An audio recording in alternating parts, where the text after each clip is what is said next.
And a great big hello to all you wonderful people out there in internet land. Welcome to Kamikaze Let's Play the Stanley Parable Ultra Deluxe. So, let's choose a screen, subtitle, and language English. Just gonna double check that, confirm. Have you played the Stanley Parable before? I'm going to lie! And I say no, because I technically have played it before. Please adjust the slider until the computer is barely visible.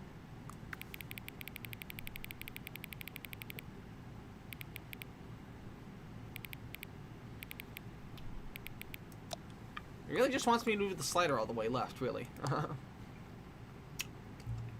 Please enter the current time. It's gonna be 6:08 p.m. where I am.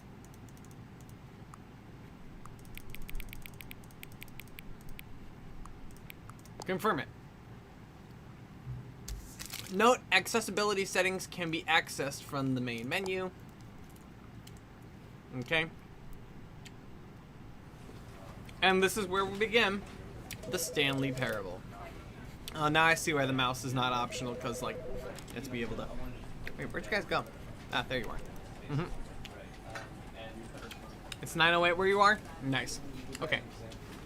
Well... Begin the game. Settings, whatever settings. Mouse sensitivity, camera sensitivity. Controls. I wonder if I simply...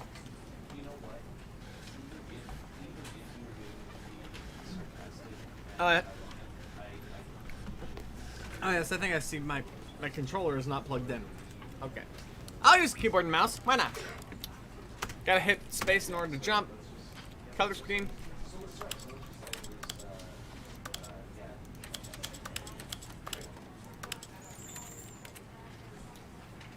VSync, borderless. Yeah. I always gotta look at the settings. Let's go. Let's do it here. The end is never the end, is never the end, is loading never. This is the story of a man named Stanley. Is it?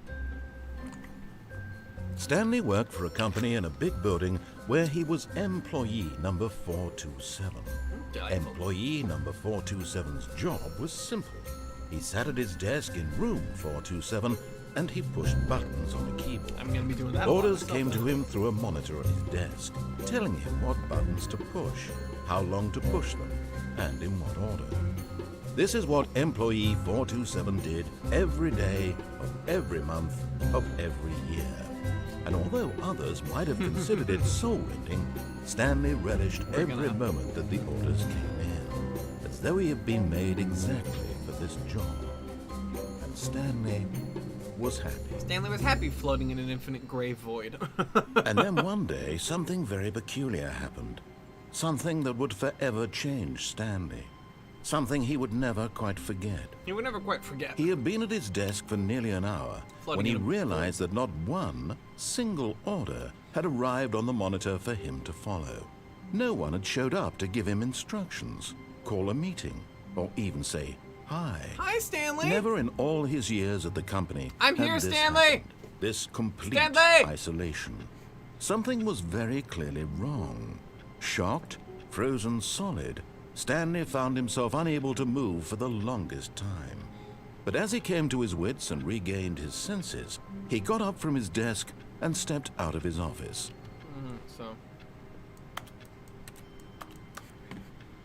Alright, so now all we gotta do is we gotta... All of his co-workers were gone. We gotta... What could it mean? Stanley decided to go to do. the meeting room. Perhaps he had simply missed a memo.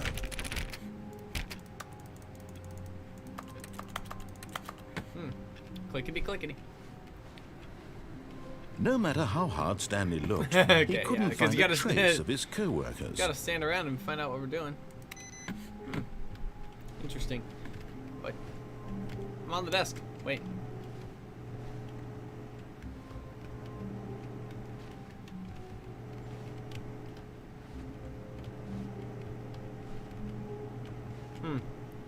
Can't really get on the desk really quick. I'm getting some serious Twilight Zone vibes.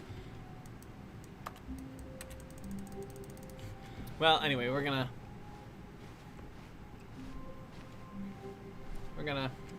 wander around for a bit. What are you doing?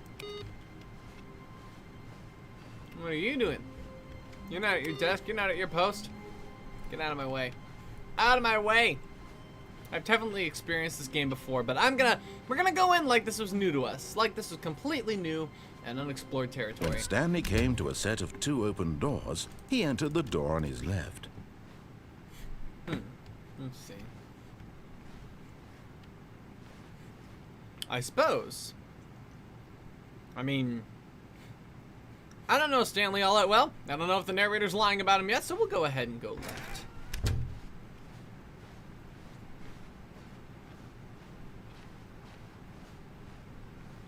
Yet there was not a single person here either. Feeling a wave of disbelief, Stanley decided to go up to his boss's office, hoping he might find an answer there. How to solve a dispute with a coworker? Let it ball up inside you. Take it out passive-aggressively on other coworkers and resent coworkers for not supporting you more. Using slides to assure employees that everything is okay. It apparently looks like pie charts will do that too. Teenagers, size of demographic, space between the teenagers. What? Does this mean anything? Throw something in the ideas bit. There are no bad ideas, only recycling. What do we got? Do not alter without consulting whiteboard manager.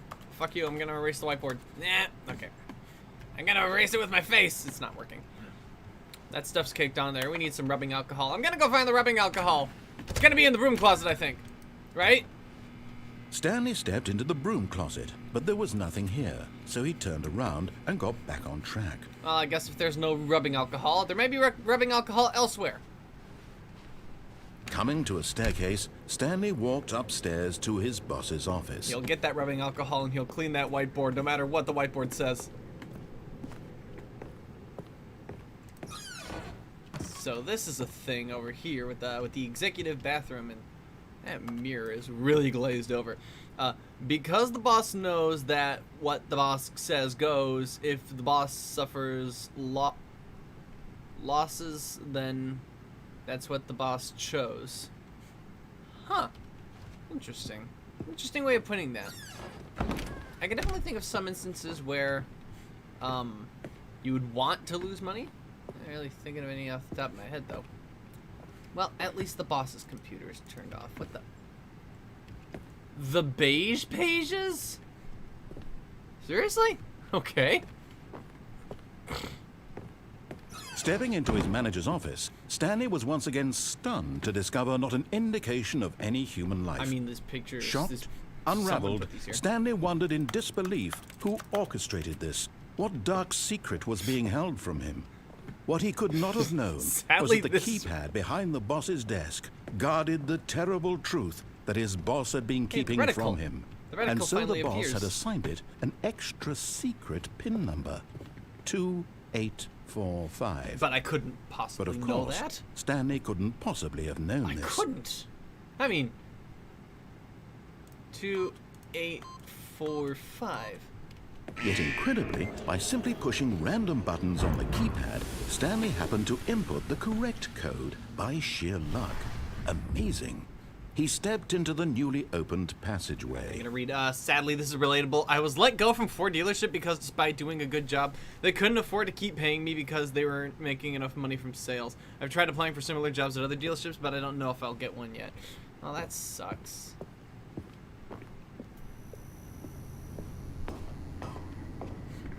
A diabolical genius decides, oh, if I don't want to afford it, then I'll simply say I can't and move on with my fiscal life, I guess.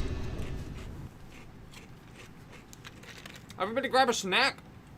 Descending deeper into the building, Stanley realized he felt a bit peculiar. It was a stirring of emotion in his chest, as though he felt more free to think for himself, to question the nature of his job. Why did he feel this now, when for years it had never occurred to him? Stanley was clearly a wage would not go unanswered for long.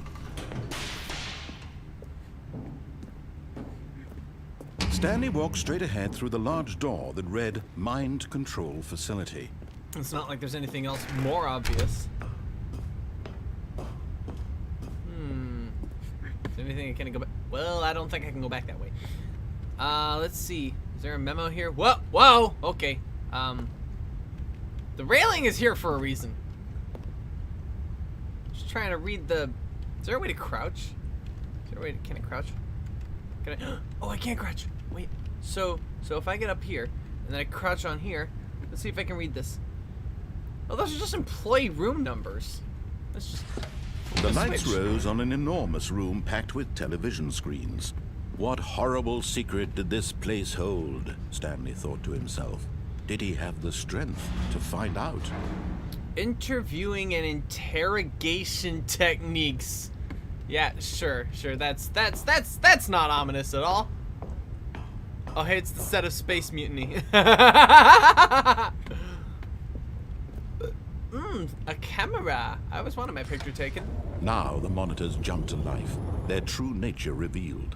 Each bore the number of an employee in the building, Stanley's co-workers. The lives of so many individuals reduced to images on a screen, and Stanley, one of them, eternally monitored in this place where freedom meant nothing. 427. Yeah, that's our office, all right. I'd recognize that boring, bland IKEA desk anywhere.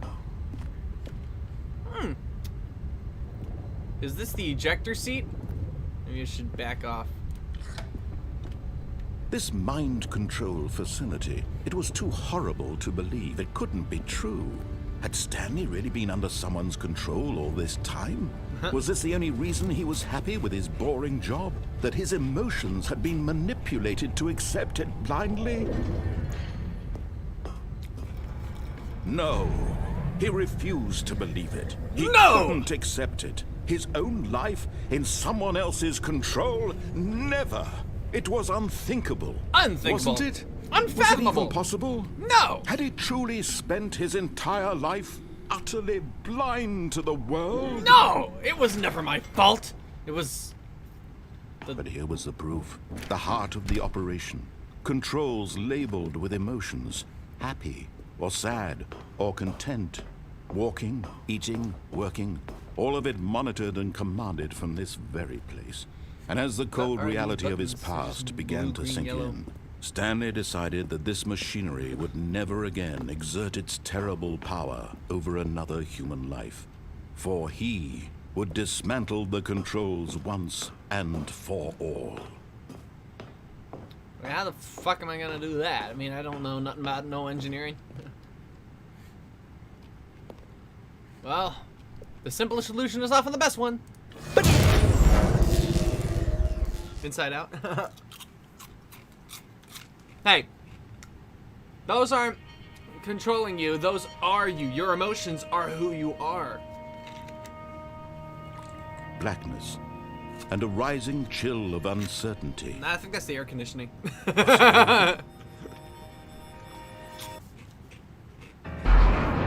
Yes. He had won. He had defeated the machine. Unshackled himself from someone else's command. Freedom was mere moments away. And yet, even as the immense door slowly opened, Stanley reflected on how many puzzles still lay unsolved.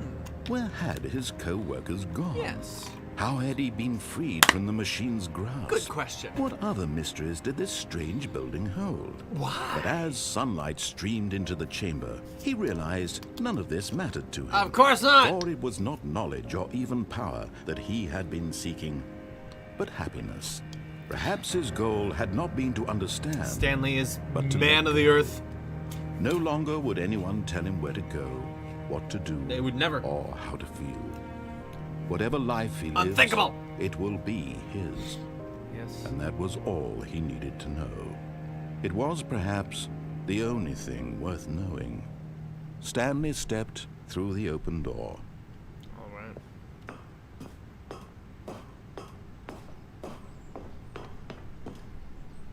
Stanley felt the cool Hands up. breeze upon his skin, the feeling of liberation, the immense possibility of the new path before him. This was exactly the way, right now, that things were meant to happen.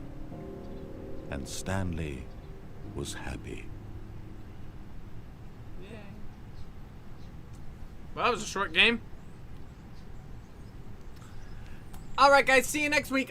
Beat the game and get your first achievement. Hey, what do you know? We did it. We did zip. Did that show up in the thing? I don't know. I guess I'll have to test it. All of his co-workers were gone.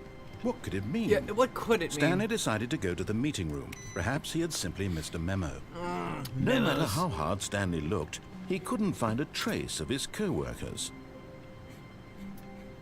You gonna give me some lip now? We've been through this. Oh, please. Are you really just doing this for the achievement? Click a door 5 times. Is that all that you think an achievement is worth? Yeah. No. I can't just give these merits away for such little effort. A measly 5 clicks. Yes. Now suppose you were to click the door 20 times. I would say that's the kind of effort that warrants recognition. Oh, yeah? You know what? Well, you know what? I think that... I have to say, I'm still not feeling the satisfaction of witnessing true effort for a noble cause. You aren't, huh? Perhaps 50 clicks will do it. Yes, but almost certainly 50 clicks. We're playing cookie clicker with a door. Come on. No, I'm still not feeling it. I want this achievement to have meant something. It has to be a true reward for valiant effort. I want to see some hustle, Stanley. You know what? I want to see commitment, a willingness to go all the way, no matter what the cost. Why don't you go put 20 clicks into door number 417? Oh, come on. That's not any more meaningful. I mean, it's just spamming the mouse button. It's just like, that's not worth anything. We've clearly established that it's worthless. Oh, here it is. See, I'm just able to spam it, and then, boom, there we Great. go. Now, go click a few times on door 437. All right, 437 is gonna be in my main room with my homies, right? It's gonna be 427, 428. Wait, where am I? Oh, yeah, it's right over here. Excellent. I think we're getting somewhere. Are we? Now, door 415. Let's give it 10 clicks or so. Okay, let's go. Let's go. Let's go. Let's go. Let's go. Up, up, up, up, up, poop, poop, poop, poop, poop, up, up, up, up, up. Oh, wait. Hey, Ron! Welcome! Now, back to door number 437. We gotta go to the door. We gotta drink the coffee off the floor. That's what the achievement is. The achievement is drink the coffee off the floor. Drink the coffee off the floor. Get a straw. Be a floor cleaner. Let's see. How about you click on, well, I don't know, the copy machine. The copy All machine? right, back to room 417. I'm really feeling it now. I think we're getting somewhere. Yeah, we're making some strides. Where's my straw? I need to drink the coffee. Okay, now go climb on employee 419's desk. All right, 419. Whoop. Oh, waiting input. Hello.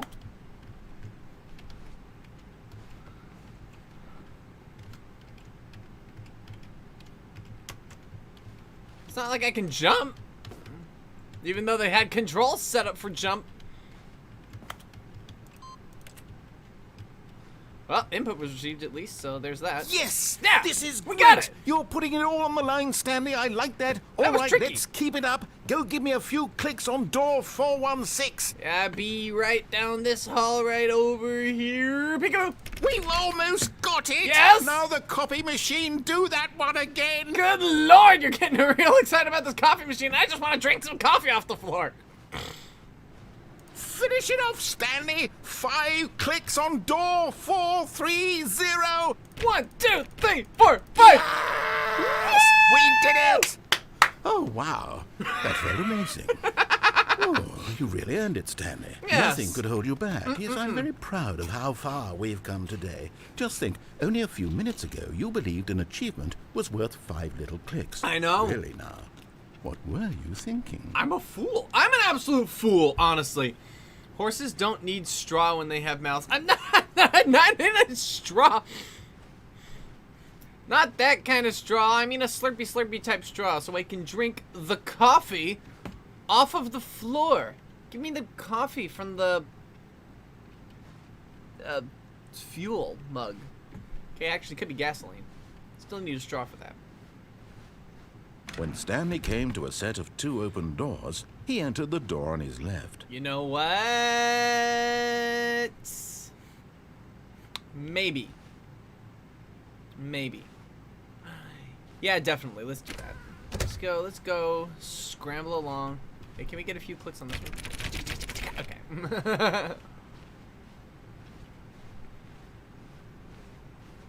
Yet there was not a single person here either. Remarkable. Feeling a wave of disbelief, I feel like I need Stanley that. decided to go up to his boss's office, hoping he might find an answer there. I'm thinking... I still gotta find that rubbing alcohol. Oh, no. Oh, no, not again. I won't be part of this. I'm not going to encourage you. I'm not going to say anything at all. You're not. I'm just going to be patient and wait for you to finish whatever it is you enjoy doing so much in this room. Please take your time. Seriously? That's it? Come on. You goober. You gotta... Admonish me. Admonish me.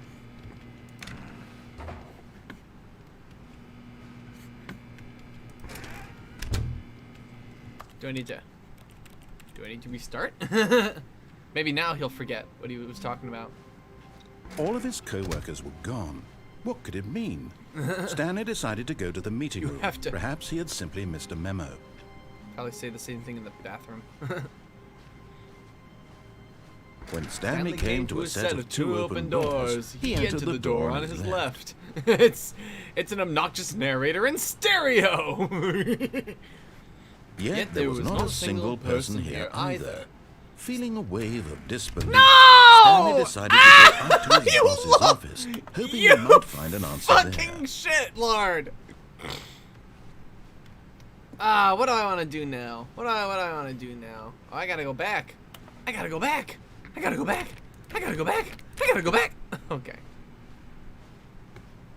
What happens if you go Coming in the to a right door? staircase, Stanley walked upstairs to his boss's office. I suppose we'll go through that right door, because Stanley is no fool. Stanley knows All that of his Stanley has a co-workers choice. were gone. What could it mean? What could it mean? Stanley decided to go to the meeting room. Perhaps he had simply missed a memo. Perhaps he had. Let's go find that memo. Maybe When the Stanley memo came is to a this set way. of 2 open doors, this was not the correct way to the meeting room, and Stanley knew it perfectly well. I do know that. Perhaps he wanted to stop by the employee lounge first, just to admire it. Employee lounge could have a memo. Yes, truly a room worth admiring. It had really been worth the detour after all, just to spend a few moments here in this immaculate, beautifully constructed room. Stanley simply stood here, drinking it all in. They asked me for the correct time, and the clocks are not even set to the correct time. Yes, really, really worth it being here in the room. But it's very nice. A room so utterly captivating that even though all your co-workers have mysteriously vanished, here you sit looking at these chairs and some paintings. Oh no, Really worth it. it's not just some chairs and some paintings. It's $1.25 for a can of drink from this vending machine. That At is a this miracle. point, Stanley's obsession with this room bordered on creepy and reflected poorly on his overall personality. It's possible that this is why everyone left. Everyone just sees me as that one freak around the office. Just, mind your own damn business, all right? You goobers. Stanley sat around waiting for more dialogue. When a long time had passed and there was no more, he decided that the game was trying to send him a message. Or what it's truly trying to say is that the captivating beauty and sheer joy that one can glean from this room is within and of itself a reward. Is the narrator trolling? The narrator does that. The narrator, he's a little shitlord. But at last, he'd had enough of the amazing room. He took the first open door on his left to get back to business. Will I take the door to the left? Cause that's the meeting room. Stanley was so bad at following directions, it's incredible he wasn't fired years ago. I need a key card to get over here.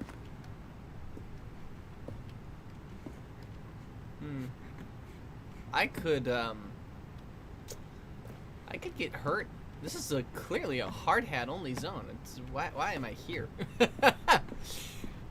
Warning, do not jump from the cargo lift while it is in motion. Will cause death. Penalty for misuse of the cargo lift, $1,000, and penalty for jumping from the cargo lift, $500.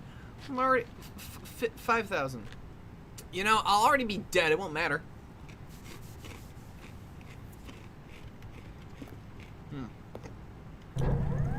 Look, Stanley, I think perhaps we've gotten off on the wrong foot here. I'm not your enemy, really, I'm not. I realize that investing your trust in someone else can be difficult, but the fact is that the story has been about nothing but you all this time. I got a point there. There's someone you've been neglecting, Stanley. Someone you've forgotten about. Please. What? Really? I was in the middle of something. Do you have zero consideration for others? No, Are you just that convinced that danger. I want something bad Danger to happen everywhere. to you? Why, I don't know how to convince you of this, but I really do want to help you, to show you something beautiful. Really? Look, let me prove it. Let me prove that I'm on your side. Give me a chance. Now listen carefully, this is important. Stanley walked through the red door. You know, by the color of my curtain and the color of my vest, you'd think I like the color red. But, honestly, as far as narrators go, you're no Sebastian Cabot. Well, you certainly can darn well try. I'm thinking, I don't know, I'm feeling blue. Aha, perhaps you misunderstood. Stanley walked through the red door. That's not even the same door. This isn't even the same room. Look, oh, I guess that is there. But the path behind me is gone. Help! Help! Help! Help! I'm charging against my will. Help! Okay. Maybe the red door. Nah. I still don't think we're communicating properly. Stanley walked through the red door. Said blue. Red or blue? All right, fine. Go ahead, Stanley.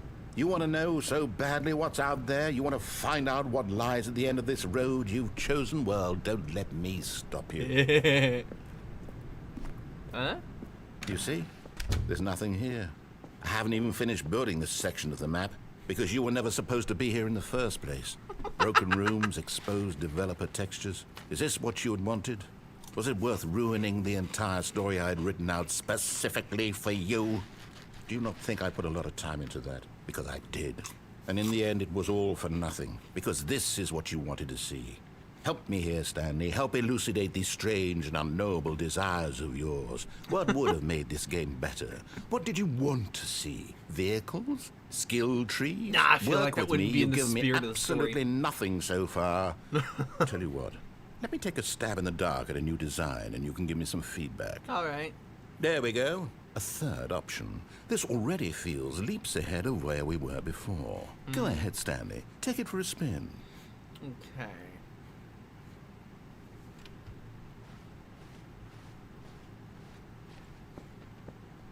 Okay, I'm going to stop you there. Now, tell me about your experience with this new version. Would you say that the game benefited from allowing you more choices? Feel free to be honest. I'm looking for some real critical feedback here. Well, see, if we take under the pretense of the fact that by choosing a new door has made us feel something, but also the fact that the door did not fit the aesthetic of the room, and it was way too close to one of the other doors. I applaud your effort, but not that great. Oh, well, now this is useful. You didn't like it, but you didn't totally hate it either. You enjoyed it, perhaps is the correct term. It didn't cause you excruciating pain. Big steps we've made here today, Stanley. Here, based on the data from your previous playthrough, I've compiled a new version.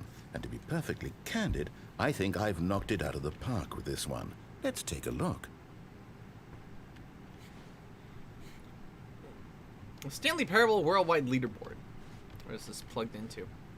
It's just a part of the wall. Good old Neil is offline.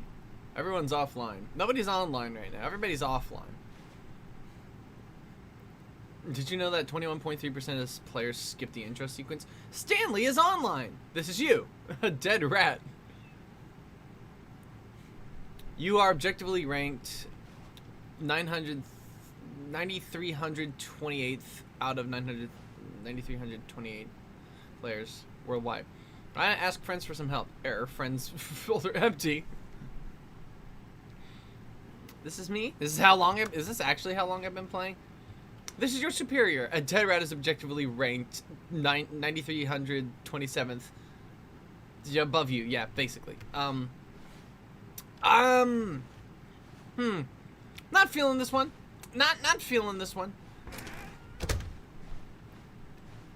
Now, would you say that competitive leaderboard helped you feel motivated to keep walking through doors? Again, honest answers, please. Honestly, I don't think so. I think that's gonna be a Hey, no. I nearly forgot. I've got a prototype of a new game I've been working on, and now would be a lovely opportunity to give it some playtesting. Am I gonna have to plug You in my wouldn't mind controller? taking a look at it, would you? Perfect. Let me boot it up. In this game, the baby crawls left towards danger. You click the button to move him back to the right, and if he reaches the fire, you fail. It's a very meaningful game, all about the desperation and tedium of endlessly confronting the demands of family life. I think the art world will really take notice. But of course, the message of the game only becomes clear once you've been playing it for about 4 hours. So why don't you give it 4 hours of play to make sure it's effective? Be sure to keep notes on your experience.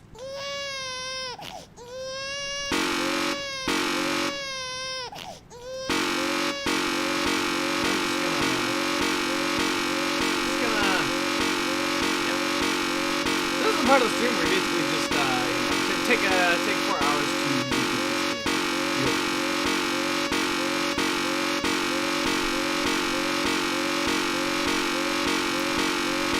So how's your week been?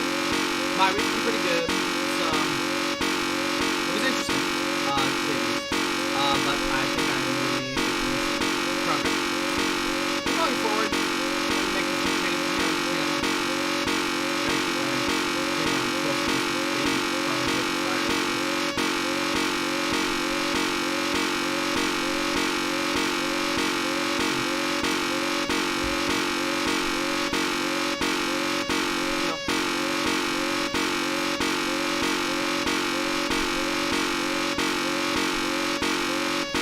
I gotta take points away from the stock image of the baby, but I do gotta give points to the fire. That fire is actually really good. So, really well done.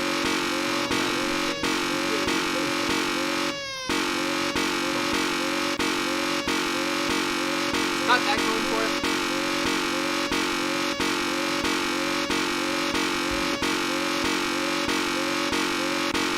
Also, I can see the wires, like, you know, the thing, the little stick holding the baby up in the shoddy framework. Sounds like, sounds really miserable. I know most games are cobbled together with cardboard and broken things. This is just sad, honestly. And of course, I muted the thing because it's all just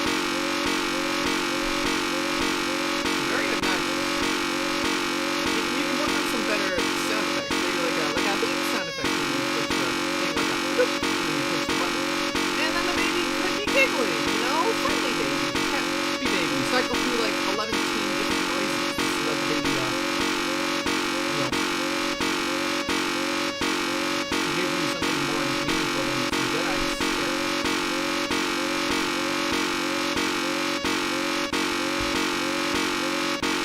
You know, balsa wood probably would have looked a lot better. You know, this texture of this wood is too grainy. I think that's part of his problem. He's trying to go for some serious, like, grade A lumber. But you know, I think the issue is that it's aesthetic thing, right? It's like having the baby hooked up on a popsicle stick would look better than this. Is that birch? No, it's not birch, but it's definitely wood with some wild texture.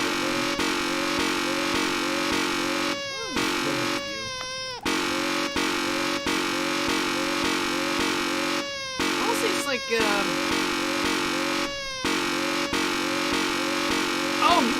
still hear the button, can't you? That's gotta be obnoxious. You heartless bastard. Did you do it because you hate babies or purely to spite me? Good Lord. Because if it's the latter, well, I don't know what to do. I'm completely out of ideas. I can't think of a single thing that might improve the experience for me. I'm not even going to try. I'm out. I'm done. It's over. Thank you for playing. Your input was extremely valuable. Oh, hey, since my game was so awful, why don't we play someone else's game? Just to ease the pain. Let's see.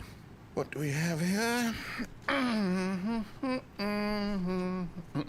Yes, this seems like it'll work. Let's give it a shot. I didn't realize you guys still heard that thing even when I muted it for myself. I am so sorry. What the fuck? Aha! Fascinating. What do you think this game is about, Stanley? What's our backstory? What is our motivation? Floor talks. Well, it seems obvious to me that you are meant to play as a creepy man spying on innocent civilians below you from up high in your creep tower, perhaps for some sort of twisted erotic purpose. Yes, that must be it. What a fascinating venture into the experience of total mental depravity. So far, I love everything about this game, Stanley. And it seems there's even more. Come, let's venture outward and see what else is out there. What does this say? Anyway.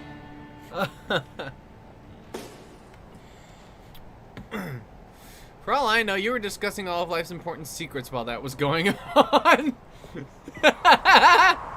Yes, I truly, that was what I was talking about, honestly.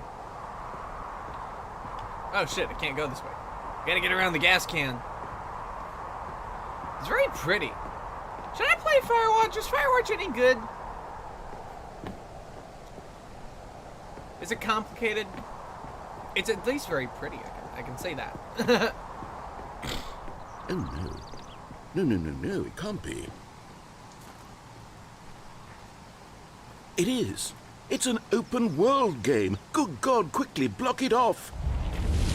Hey, wait a minute! Oh, thank goodness, Stanley. What a close call. Go put this ugly wall in the way. Wandered off into that thing, that big open, just wandering around, no right or wrong directions, no path to follow. You can just go in any.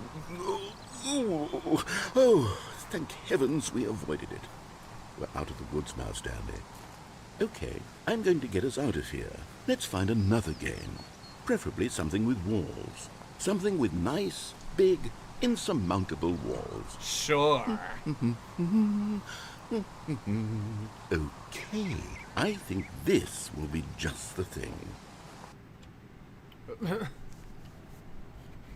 Okay.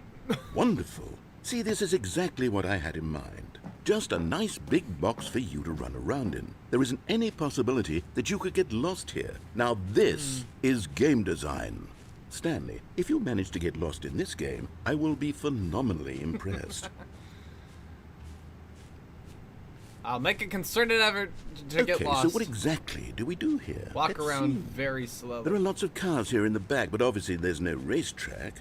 Okay, I'm seeing that there's a ball of some kind back here. Is this game sports ball? Stanley, I think it's sports ball. Sports what ball? Fun. Wow. We shall run the bases and do a touchdown together. Yeah. Yes, I think surely we must.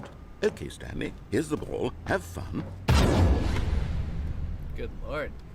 That's a big boy ball. I want to find out what's over here. Oh, good Lord. Hold on. Oh, good Lord. What are you doing? Okay. Wait a minute, is this the Truman Show? Could be. Could be. Oh. Stanley, don't do that. I can't follow you there. I can't help you. How will you write a story without me? You can't do it. You know that. Stanley, come back. Were you counting on me walking away? Because that dialogue just faded out. Well, I guess you can't have him prattling on forever. Where am I going? Oh, shit. And I'm free. Oh.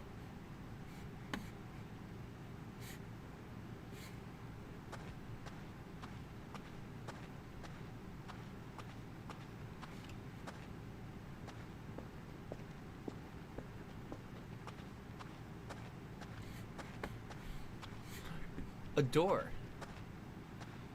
Like the door. A door. A door akin to a door? A door? Aside from being let go from my job, pretty good. Amphibious series finale before coming here. I'm gonna have to catch that up when I finish here. Wait. 427. Were we an artist?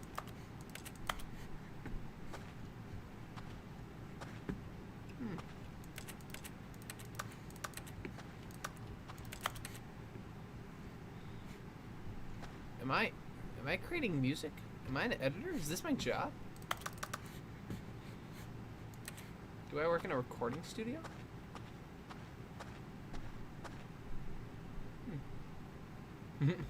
I wonder what he found.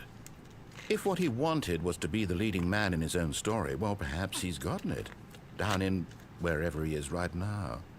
I wonder if he's happy with his choice. And if he's learned the heavy cost that comes with it. He'll understand soon what I was trying to tell him. He needs me. Someone who will wrap everything up at the end, to make sense out of the chaos and the fear and the confusion. That's who I am. That is what I mean to this world. Oh, yes. Yes, I'll be back. There's no other way. Oh, certainly. Once this ends, after it all comes to a close, then I'll be back. You'll be back. The end will be here soon. Very soon. Very soon. I can wait. You can.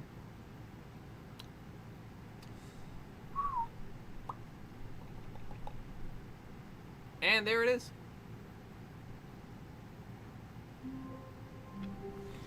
Again, they asked me to set the time, and the time isn't even correct.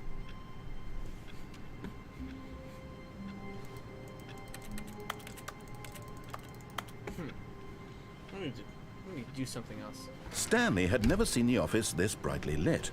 Was it a sign of something? He hoped it was. He hoped very much that it was. I was able to get up here by complete accidental. Oh wait, now if I crouch, I can get out.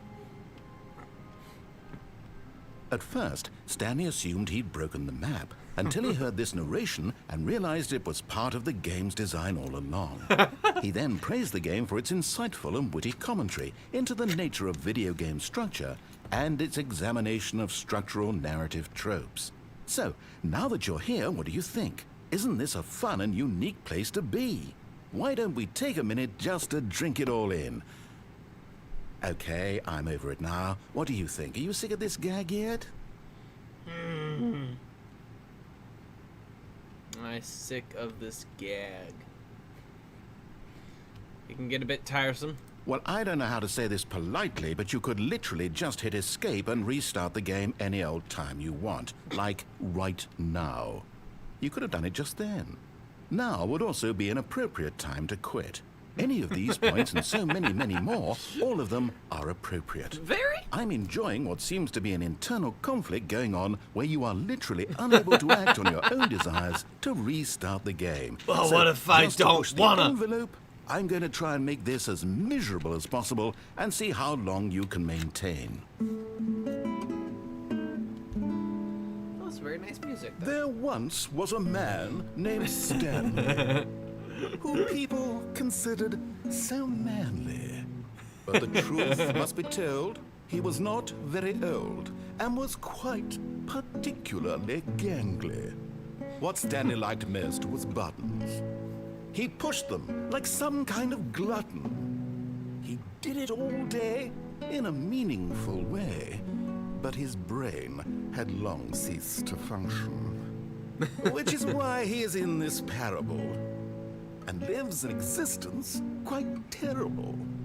And if you are not strong and keep playing along, you too will become quite unbearable.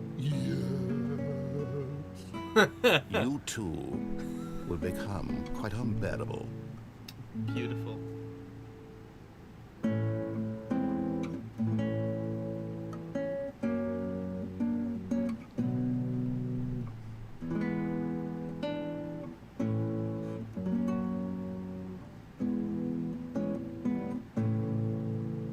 There was an obnoxious narrator felt like some sort of godly hater. He rambled and prattled and rundled and rattled until he fell into the incinerator. I don't know. I tried. Anyway, let's start over. Let's get the fuck out of this stupid white void. Yeah, let's run along. The meeting room. Yes, that's where everyone would be. Stanley just needed to get to the meeting room, and from then on, he would never be alone ever again. He would never be alone again. Oh, hello.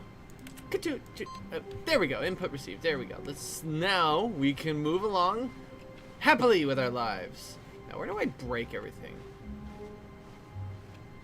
When Stanley came to a set of 2 open doors, this was not the correct way to the meeting room, and Stanley knew it perfectly well. Oh, very much. Perhaps he wanted to stop by the employee lounge first, just to admire it. Wow. Yes, this room. What a beautiful room. What a gorgeous, gorgeous room. Should I stay in here again? Thank goodness Stanley had taken this detour on his way to the meeting room. Life without having experienced this room was now too horrible even to consider. Way too horrible. I can't even. I couldn't live with myself if I wasn't back in here. It's so relaxing and blue. Yes, really, really worth it being here in the room. All right. But eager to get back to business, Stanley took the first open door on his left. Stanley did, in fact, do just that. And so he detoured through the maintenance section, Maintenance walked straight ahead to section? the opposite door, and got back on track. Ooh, I'll be back for you.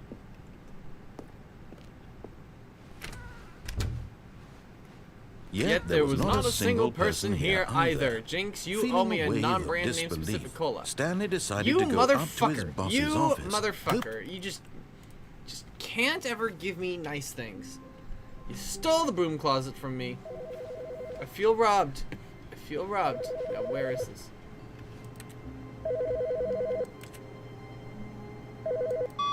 Hi, Stanley. Just wanted to leave you a message to let you know there's a few things I need you to pick up on your way home from work today. Okay. We need milk, cereal, dish soap, spaghetti, get a thing of sugar, some bread, and coffee beans, whichever ones you like. I'll give you a call if there's anything I forgot. Thanks, sweetie. See you tonight. Okay, what? What? What?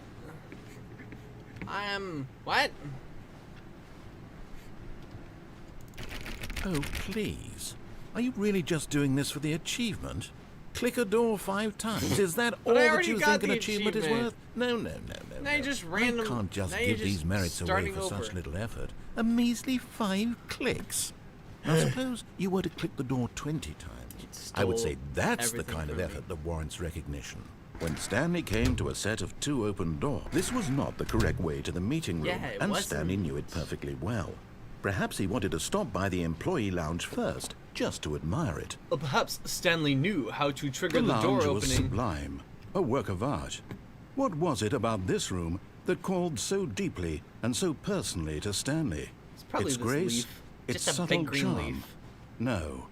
Stanley knew it was something deeper, something darker. A bigger green leaf! But eager to get back to business, Stanley took the first open door on his left. This game's getting a little too self-aware. If it tells you why you should like it, it gets too pretentious. And so he detoured through think the the maintenance narrators- section, walked straight ahead to the opposite door, and got back on track. I know, the narrator's pretentiousness is part of his charm. He's an absolute goon. A Looney Tune. But if you will. Stanley didn't want to go back to the office. He wanted to wander about and get even further off track. So now in order to get back, he needed to go, from here it's, left. Well, if you ain't gonna open any other doors for me, I guess it's gonna Oh, have to... no, it's to the right, my mistake. Well, if you ain't gonna open any other doors for me, I suppose that'll No, just be the... no, not the right. Why would I have ever said it was to the right? What was I thinking? Yeah. It's clearly... Oh dear, would you hold on for a minute, please? Poor Let's schmuck see, is we went lost. Down, right, left, down, left, right. Be a Yep, start. Okay, yes. I've got it now. This story is absolutely, definitely this way. I mean, it's the first time we've been through a garage door, so that's gotta be true, right? Yeah, this is it. This is the room. No. This isn't right at all. You're not supposed to be here yet. This What? is all a spoiler. But we've been here Quick, before. Stanley, close your eyes. Did you forget that we were here? Okay. We just have to get back to, oh, who am I kidding? It's all rubbish now. The whole story completely unusable. How about, rather than waste my time trying to salvage this nonsense, we'll just restart the game from the beginning. And this time, suppose we don't wander so far off track, Okay, from the top. Only if you give me back my broom closet, you motherfucker. All of his co-workers were gone. What could it mean? Stanley decided to go to the meeting room. Perhaps he had simply missed a memo.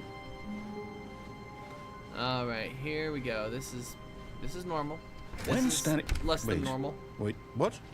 No, I restarted. I swear, I definitely restarted the game over, completely fresh. Everything should be... Oh, did something change? Did we change Stanley, did you change anything when we were back in that room with all the monitors? Did you move the story somewhere, or... It's your story. Hold on. Why am I Jackass? asking you? I'm the one who wrote the story. Yeah, It was jackass. right here just a minute ago. I know for sure that it's here somewhere. Oh, you think? Okay, then. It's an adventure. Yeah. Come, Stanley. Let's find... Hey, the I story. found an adventure. I just gotta get into here. Yes. Here we go. This is where adventure leads. Onward. No, I don't want to be back here. I want to be on the adventure. No, wait, if I go back that way, I'll just end up back here again anyway. So much for adventure. Yeah, so much for adventure. How adventurous could this possibly be? Narrator! Narrator!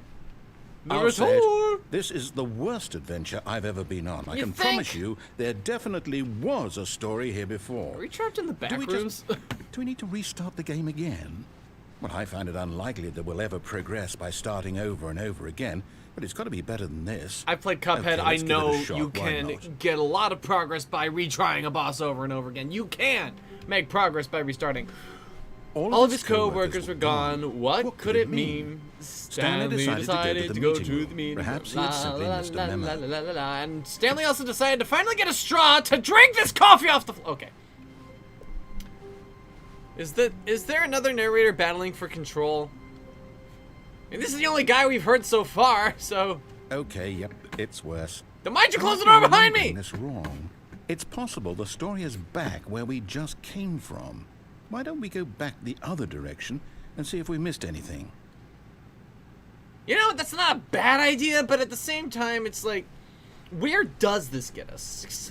Adventure can be found even in the most mundane of places, but how do you wrestle with the fact that the story is just where you be? I knew we'd miss something. The story. Here it comes. No, I don't trust that. Because things are getting really wildly different and bizarre. You got nothing to say about this room? Okay. Got nothing to say? Okay, fine. But yeah, if you find yourself rattling on an adventure, even in the most mundane of situations, you still find a sense of adventure, right?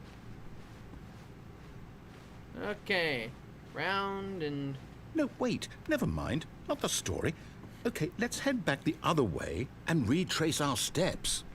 So, do you want the story or don't want the story? Because now you're sending me some mixed messages, narrator. Oh, hey, get a little where we... Now this... The fuck? Well, I'll be honest. I don't recognize this place at all. Is this the story? I don't think so. I can't quite recall, but I believe my story took place in an office building. Is that correct? I mean... Do you remember, Stanley? Well, do you know what? Since I've completely forgotten what we were supposed to be doing, how about this? You win! Congratulations! I know you put in a lot of hard work, and it really paid off, so good job. Oh, yes. Oh, no. No, I don't feel right about this at all. We both know you didn't put in any actual work for that win. Some people win fair and square, and this was not one of those situations. Why not? Okay, I'm getting weirded out by whatever this place is. I don't care what might happen this time. I have to restart. What if we get swallowed by an octopus? Would you care then? Well, that's not an octopus. All right, I've got a solution. Yes? This time, to make sure we don't get lost, I've employed the help of the Stanley Parable Adventure Line. Just follow the line. How simple is that? You've trademarked the word line? You bastard! How dare you? You can't trademark the word line!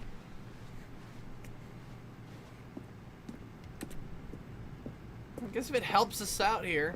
You see, the line knows where the story is. It's over in this direction. Onward, Stanley, to destiny. Though, Where's your narration? Wouldn't wherever we end up be our destination, even if there's no story there? No, wait, hang on. Or to put it another way, is the story of no destination Sir. still a story? Sir, your narration... Simply by the act of moving forward, are we implying a journey such that a destination is inevitably conjured into being via the very manifestation Sir. of the nature of life Sir. itself? Whoa. You're a narrator. This That is got a not bit your weird job. back there. Well, I'd like to apologize. Not sure where I was going with all that. You know what? I think what we need right now is a bit of music to lighten the mood. The makers of Candy Crush tried to trademark the word candy. Yeah. Keyword being tried. I think the narrator is losing his sense of purpose by trading off narrating and pondering abilities that aren't quantifiably, like, I don't... It's useless. Play 432 reviews? What about mine? What about my reviews? Do I get my peer reviews? Am I still on my probational period? Wait, cut the music, go back and look at that fern.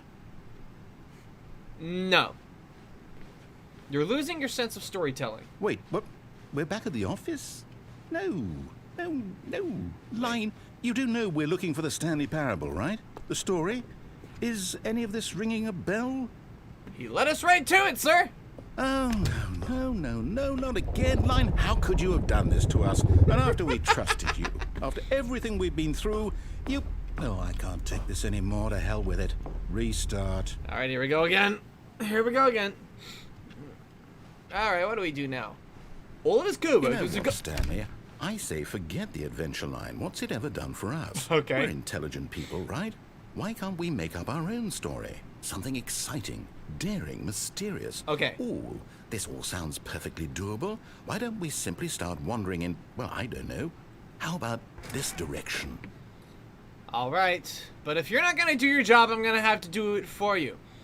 Stanley walked into the now mysteriously and newly opened employee 437's office, only to discover it was yet another corridor Now, that looked yes, suspiciously this haunted. is exciting. Just me and Stanley forging a new path, a new story. Well, it could be anything.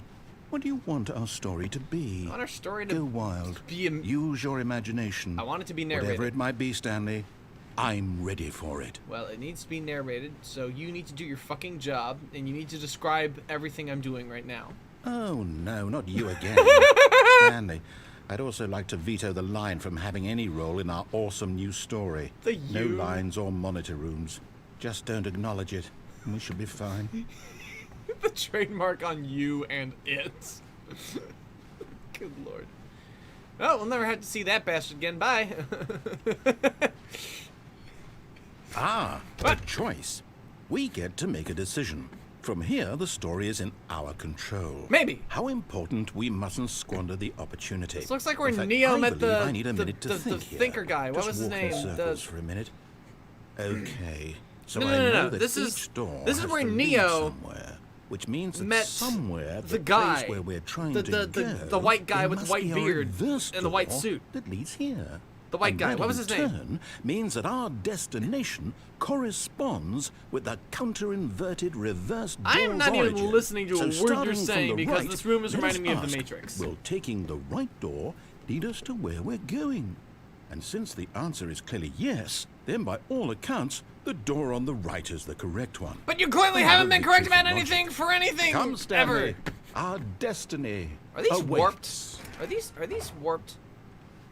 No, it's just some kind of optical illusion. They aren't warped. Oh, hold up. What's this? The confusion ending. You're telling me Is this real? that's what this is? It's all one giant ending? I think it is. I think that is actually And we're really supposed to counting restart the down game time. eight times? That's really how all this goes? It's all determined? Well, I mean, it depends on So what now, you look according to the schedule, I understand about restart again. the Then what? future. Am I just supposed to forget? Well, what if I don't want to forget? My mind goes blank simply because it's written here on this thing, wall. Well, who consulted me?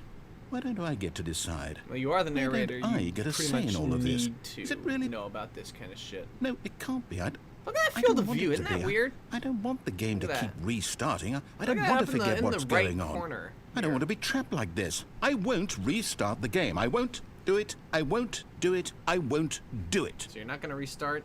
And You're the gonna timer upset somebody. stopped? Does that mean, did we do it? Did we break the cycle? The, whatever it is that made this schedule? How would we even know? Will someone come for us? Will something happen? So, okay. I think you need to start doing your job. I guess now we just wait. You know, Open I the suppose door. in some way that this is a kind of story. Wouldn't you agree? No, I'm we're not just quite sitting in a sure if we're random the empty destination room or with the nothing. Journey, though they're always saying that life is about the journey and not the destination. Fuck the So journey, I hope wanna go that's to where we are Disneyland. right now. We'll find out, won't we? Eventually. Well, in the meantime, if you... Get air horned, bitch. How wonderful. Stanley was alone. Finally. This is great, he thought to himself. This is what I've wanted all along. I got what I wanted. I suppose I did get what I wanted. Truly and entirely.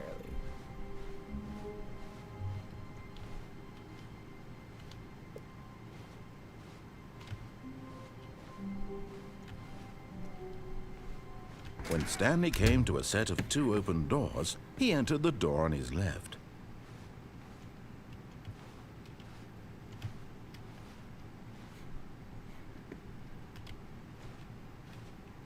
This was not the correct way to the Good meeting room. Lord, you and trapped me Stanley in knew it perfectly everything. Well, perhaps The he wanted to narrator's stop having by an the existential employee crisis, lounge which is first, that's a just to admire no-brainer it. right there.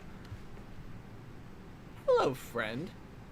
It's friend-shaped. It's the line. Hi, line. Get me in. Get me in. Get me in. Get me in. Okay. Standing now in this incredible room, Stanley for the first, but eager to get back to business, Stanley took the first I don't know open what door you're on on his about. left. Happiness from a measly little room. And so he detoured through the maintenance section, walked straight ahead to the opposite door, and got back on track. If we decided to do this again, would he remember? Or would it just fuck us up and do that same ending again?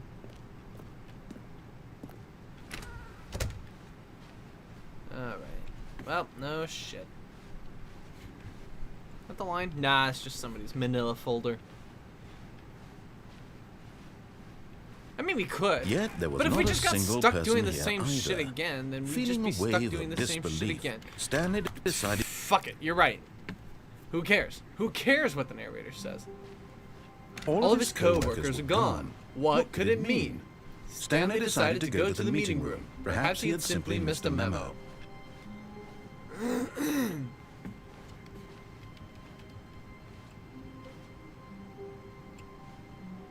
When Stanley came to a set of 2 open I doors, he swear. entered the door on his left.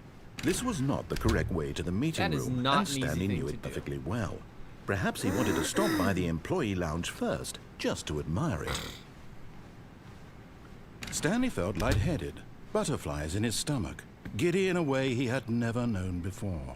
Stanley it was this incredibly room? aroused Eager by to this get room. back to We business, get it. Stanley took the first open door on his left. The room turned him on in ways that And no so he woman or detoured man through the could pleasure him. maintenance section, walked straight ahead to the opposite door, and got back on track. Alright.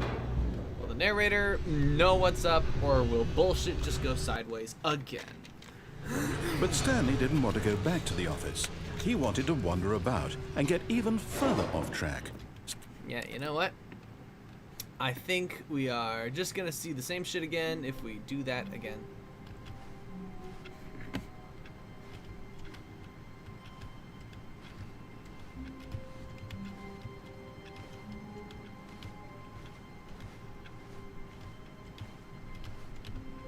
I can't wait to tell this story to my co-workers, Stanley thought. How amusing they'll find it.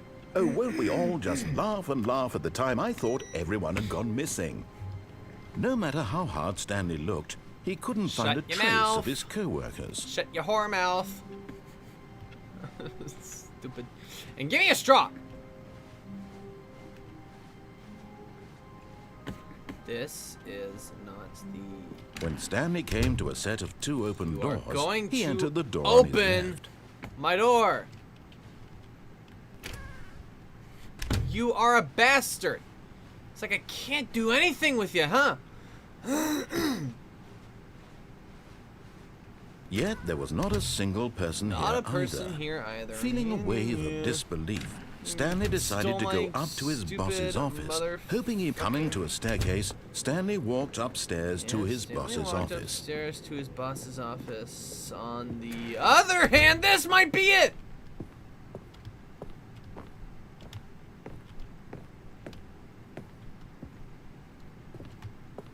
Stepping in. Haha!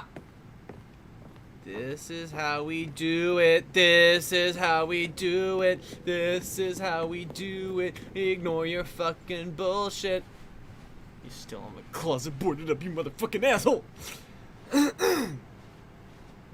This is how we do it. How many endings have we got? How many endings? How many endings have we achieved so far? Stanley? Stanley, do you know how many endings we've achieved? Stanley? Stanley? Turn that shit off. Turn that shit off! You're wasting the company's power. That's the shit I'm talking about. Enter the abyss. Never to return. Alright. What if this is the zombie apocalypse and Stanley becomes so overworked that he just imagined this whole scenario? The architect. Thank you! It's Neo and the architect. See, fucking... Okay, so wait. Ooh, escape pod. Yes! Can't just be planet Earth. There has to be some kind of mystical, magical explanation for everything.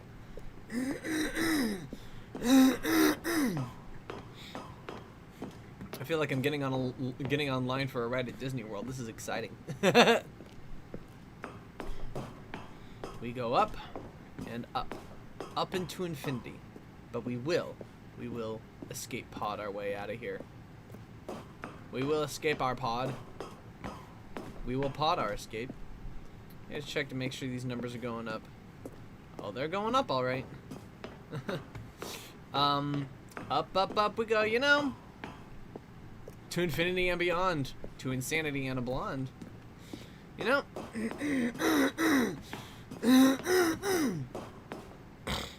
The escape pod lunch bay. Yes, here we go. Very dark. Narrow hallway. Oh, yes, here we go. Yes, perfect. Perfect. We can finally get back to our home world. What the fuck? My footsteps stopped making noise. Holy shit. Okay. I can think about that staircase for a while, probably. Can I turn this off? There's no power button. There's no power button.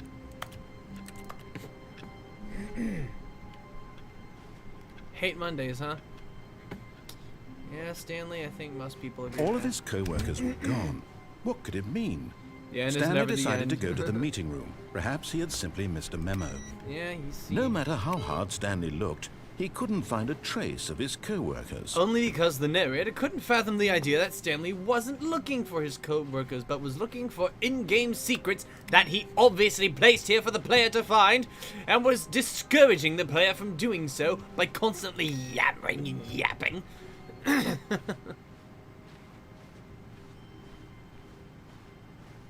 When Stanley came to a set of 2 open doors, this was He not entered the the correct door on way his to the right. meeting room, and Stanley knew it perfectly well. No, this is the right Perhaps way. he wanted to stop by the employee lounge first, just to admire it. No, this is the meeting room. The lounge wait, was grand, Wait. majestic. No.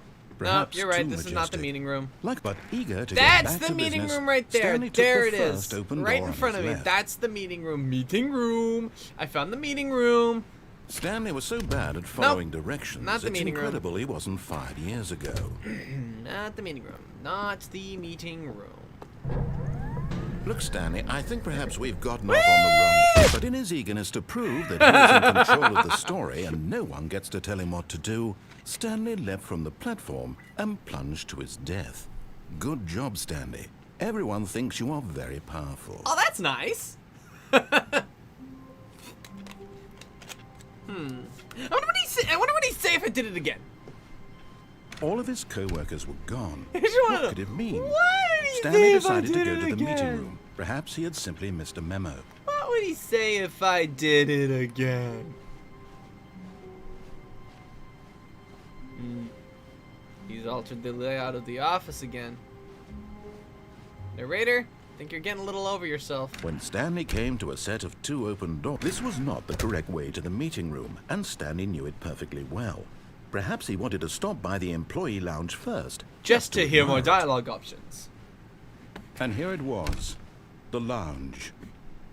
What a room, Stanley thought to himself. What a room, what a room, what a room. This is what Stanley thought. What a room. What a room, what a room. What a room. Okay. Va-va-voom. What a room.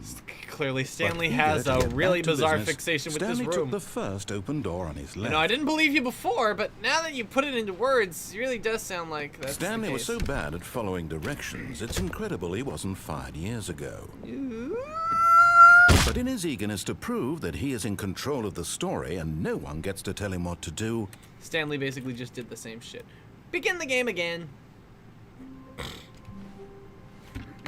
Narrator, I think you're getting a little ahead of yourself. Why you keep changing the office layout on me? You want me to stop fucking around. You want me to get to the point now, don't you? This is why you truncated the office, you bastard. when Stanley came to a set of 2 open doors, at this him was go. not the correct way to the meeting room, and Stanley knew it perfectly well. Perhaps he wanted to stop by the employee lounge first, just to admire What the it. narrator didn't know is that the Stanley was trying to figure his way out. It was okay. Without the narrator knowing. It was okay. But eager to get back to business, Stanley took the first open door on his left. What if he didn't do that? What if Stanley just stopped listening to everything Stanley you was said? so bad at following directions, it's incredible he wasn't fired years ago. Listening to everything you say. Look, Stanley, I think perhaps we've gotten off on the wrong foot here. I'm not your enemy, really, I'm not. I you're realize that not? investing your trust in someone else can be difficult, but the fact is that the story has been about nothing but you all this time. You and Stanley, or you There's and someone me? you've been neglecting, Stanley. Someone you've forgotten about. Please, stop trying to make every decision by yourself. Now, I'm not asking for me, I'm asking for her. Ah. Would that happen to be the lovely lady who asked me to pick up stuff from the grocery store and is obviously implied to at least be a roommate? This is it, Stanley. Your chance to redeem yourself. It To is! put your work aside. To let her back into your life. She's been waiting. So have I now. That's her, Stanley. You need to be the one to do this. To reach out to her. If you can truly place your faith in another, then pick up the phone. Okay. As Stanley picked up the phone, a white light engulfed him, filling him not just with radiance, but with hope. Hope for a life reunited one... Wait. Oh, goodness. Stanley, did you just unplug the phone? No, that wasn't supposed to be a choice. How did you do that? Chose incorrectly. I didn't even know that was possible. Let me double check. No, It's definitely here, clear as day. Stanley picks up the phone. He's taken to his apartment where he finds his wife, and the two pledge themselves to one another. Oh, that Music sounds like comes fun. in, fade to white, roll credits. Not picking up the phone is actually somehow an incorrect course of action. How is that even possible? None of these decisions were supposed to mean anything. I don't understand. How on earth are you making meaningful choices? What did you... Wait a second. Did I just see... No, that's not possible. I can't believe it. How had I not noticed it sooner? Yeah? You're not Stanley. Took you long You're enough. A real person. I can't believe I was so mistaken. This is why you've been able to make correct and incorrect choices. And to think I've been letting you run around in this game for so long. Sweet. If you'd made any more wrong choices, you might have negated it entirely. It's as though you completely ignored even the most basic safety protocol for real-world decision-making. Or did you not grasp the severity of the situation? Well, I won't have that kind of risk on my watch. I'm going to stop the game for a moment so we can educate you properly on safe decision-making in the real world. Please observe this helpful instructional video. Okay. Choice. It's the best part of being a real person. But if used incorrectly, can also be the most dangerous. For example, I'm afraid in I've this been thinking. scenario, a hypothetical real person named Rupert has a choice. He does now. He could invent a machine that eliminates food shortages across the world to make life better for all people. Whoa! Or he Cricket could spend burger! years of That's hard work amazing! forgetting how to read. Which choice would you make? Remember that unlike here, the real world makes sense, and at no time should you make a choice that does not conform to rational logic. If you find yourself speaking with a person who does not make sense, in all likelihood, that person is not real. Oh, of course. Allow the person to finish their thought, then provide an excuse why you cannot continue talking. Turn to a partner and practice saying, "My goodness, is it 4:30? I'm supposed to be having a back, sack, and crack." My golly! Excellent. Making choices on a regular basis is the best part to a healthy decision-making process. Most medical professionals recommend making at least 8 choices per day. Do you make more than 8? Less? And finally, if you begin to wonder if your choices are actually meaningful and whether you'll ever make a significant contribution to the world, just remember that in the vast infiniteness of space, your thoughts and problems are materially insignificant. and the Materially, feeling yes, should subside. but not At this emotionally time, your insignificant. instructor will guide you in an exercise to test and reinforce the material covered in this video. What? This video would probably explain why cats are welcome back. not chicken? You may have noticed I'm that this sorry? room has begun to deteriorate as a result of narrative contradiction. That's not how But narrative to worry. contradiction Now that works. you're properly informed on good decision-making, we're going to revisit a choice you made just a few minutes ago and see what the correct thing to do would have been. This way, please. Okay, cool. We're gonna. This is some amazing world of gumball bullshit. If you don't follow the strict structure of the narrative of the universe, everything starts falling apart. Now that we know your choices are meaningful, we can't have you jumping off the platform and dying. Imagine the main character dying senselessly halfway through the story. That story would make no sense at all. Now, wait a We minute. just need to get you home as soon as possible before the narrative contradiction gets any worse. Buddy, let me introduce you to a man named Unfortunately, it Alfred seems this Hitchcock. place is not well equipped to deal with reality. I guess that's your problem. You can't handle a real guy. I can't get through there. Okay. All right, let's revisit that choice you're so gung ho about, huh? We're gonna copy machine. You better give me a straw for that Almost coffee. there. You'll take the door on the left, back to the correct ending, the story will have resolution once again, and you'll be home free in the real world. Oh, goody. Is that how that works? I always thought that a meaningful life was always... Now remember, Tied all you to- need to do is behave exactly as Stanley would. I don't even That know means Stanley choosing personally! responsibly and always putting the story first. Oh! I'm quite sure you'll be up to the task. Just follow my lead and you'll be fine. All right. When Stanley came to a set of 2 open doors, he entered the door on his left. Well, if you are the narrator, then you are the god of storytelling, so following the story would, by juncture, doing what you said, But there's still an important detail that I don't know. Can Stanley tell left from right? And since we're assuming Stanley is a normal human being who makes sense, the answer would be yes, he knows left from right. So we're gonna go to the left. We're gonna listen to him. Everything's all back to normal. Yet there was not a single person here either. Feeling a wave of disbelief, Stanley decided to go up to his boss's office, hoping he might find an answer there. The broom closet. It's unboarded. It's... Ooh. Oh, wait a minute. Coming to a staircase, Stanley walked upstairs to his boss's office. Oh yeah, these are two different kinds of options you can do here, where you can listen to him, or you can just dick around and fuck with him. Oh. Oh. Oh, no, I remember now. Yeah, oh, okay, yes. Stepping inside his manager's office, Stanley was once again stunned to discover not an indication of any human life. Shocked, unraveled, Stanley wondered in disbelief who orchestrated this, until he saw the door with a voice receiver next to it. Surely behind this door lay all the answers to his questions. And beyond all probability, he knew the passcode. He had seen it on his boss's computer just last week. Because he likes sneaking around in places. 115. Okay.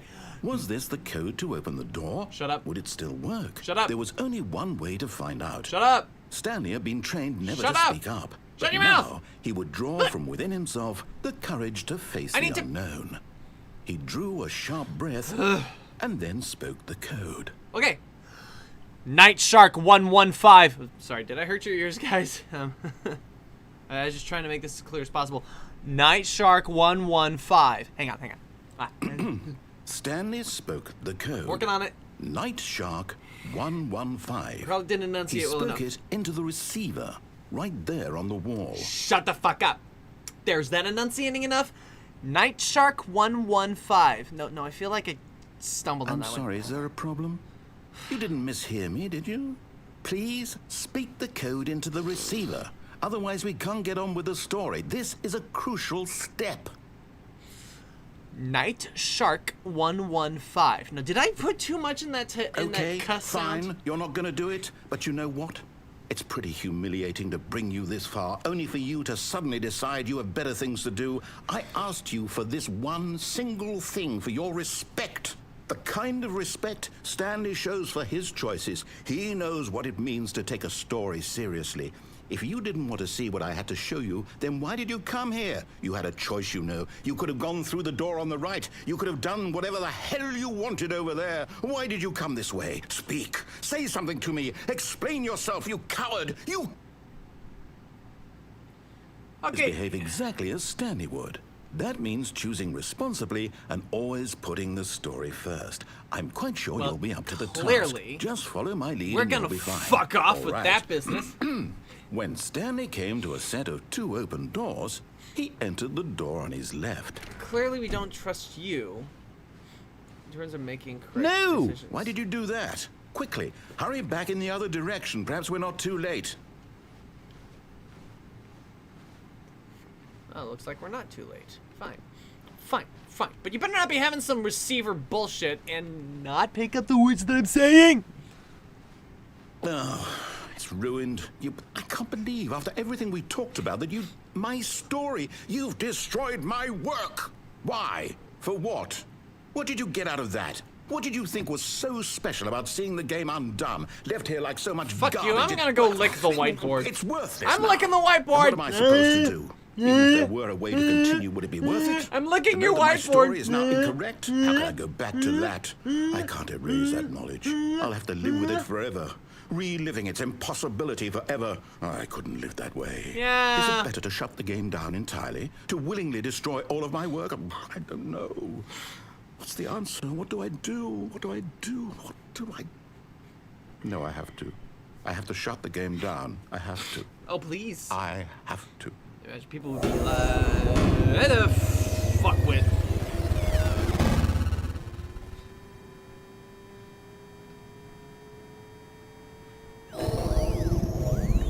Whoa!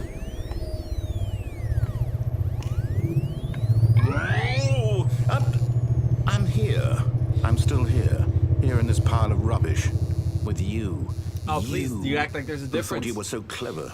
Now look where we are. My entire game is destroyed. I forget which door's which. It was the only thing in the world that was mine, and you've run it into the ground. No, come What, on. did you You don't think even that have would your be own funny? TV? You just had to see? Didn't I impress upon you how important it was to be like Stanley? Oh, yeah, but He you also actually knows how gave to me do what I shit. tell him to. He understands that if I say to do something, there's a damn good reason for it. Oh, probably. That thought hadn't even occurred to you, had it? That there's a world outside of you? I mean, You're a child. Oh, my story. I'm wounded, sir. If you'd just gone through the door on the left, you would have seen it. Oh, There I was would've. a whole underground facility. You would have destroyed it and been victorious. Oh, I It would would've, been huh? so perfect. I worked so hard on it. Yeah, but I it's tried not really so a hard to game. make... It's not a game. It's just random piddling. When Stanley came to a set of 2 open doors, he entered the door on his left. Can we move? Oh, we can move. Stanley? Hello? Are you... Is everything okay? Stanley, please. I need you to make a choice. I need you to walk through the door. Are you Stanley listening Parable to me? Ultra Deluxe. Can you hear me? This is it, isn't it? Is everything all right? This really is it. Stanley, this is important. The story needs you. It needs you to make a decision. It cannot exist without you. Do you understand me? Whatever choice you make is just fine. They're both correct. You cannot be wrong here. We can work together. I'll accept whatever you do. I simply need I you do to wonder. take that step forward, please. Choose. Do something. Anything. This is more important than you can ever Based know. on the Stanley Parable. I You knew guys it. made it! The story needs it. So, you hear me? The character Are you skin. there? You listening to this? Stanley, are you there? Yeah, Stanley's there. Okay. No thought head Wait, empty. wait. You need time to decide. Time to make sure your choice is correct. That is the best choice. That's all right. I'll wait for you to decide what's the right thing to do. He really Take is. as much time as you need. He really is pondering his decisions. And the narrator. The narrator is a very tragic character. It isn't just that the game is the only thing he has. He's trapped. His whole life is this game. He has nothing else. It really does. All of his co-workers were gone. What could it mean? You have me go the other Stanley way. Okay. decided to go to the meeting room. Perhaps he had simply missed a memo.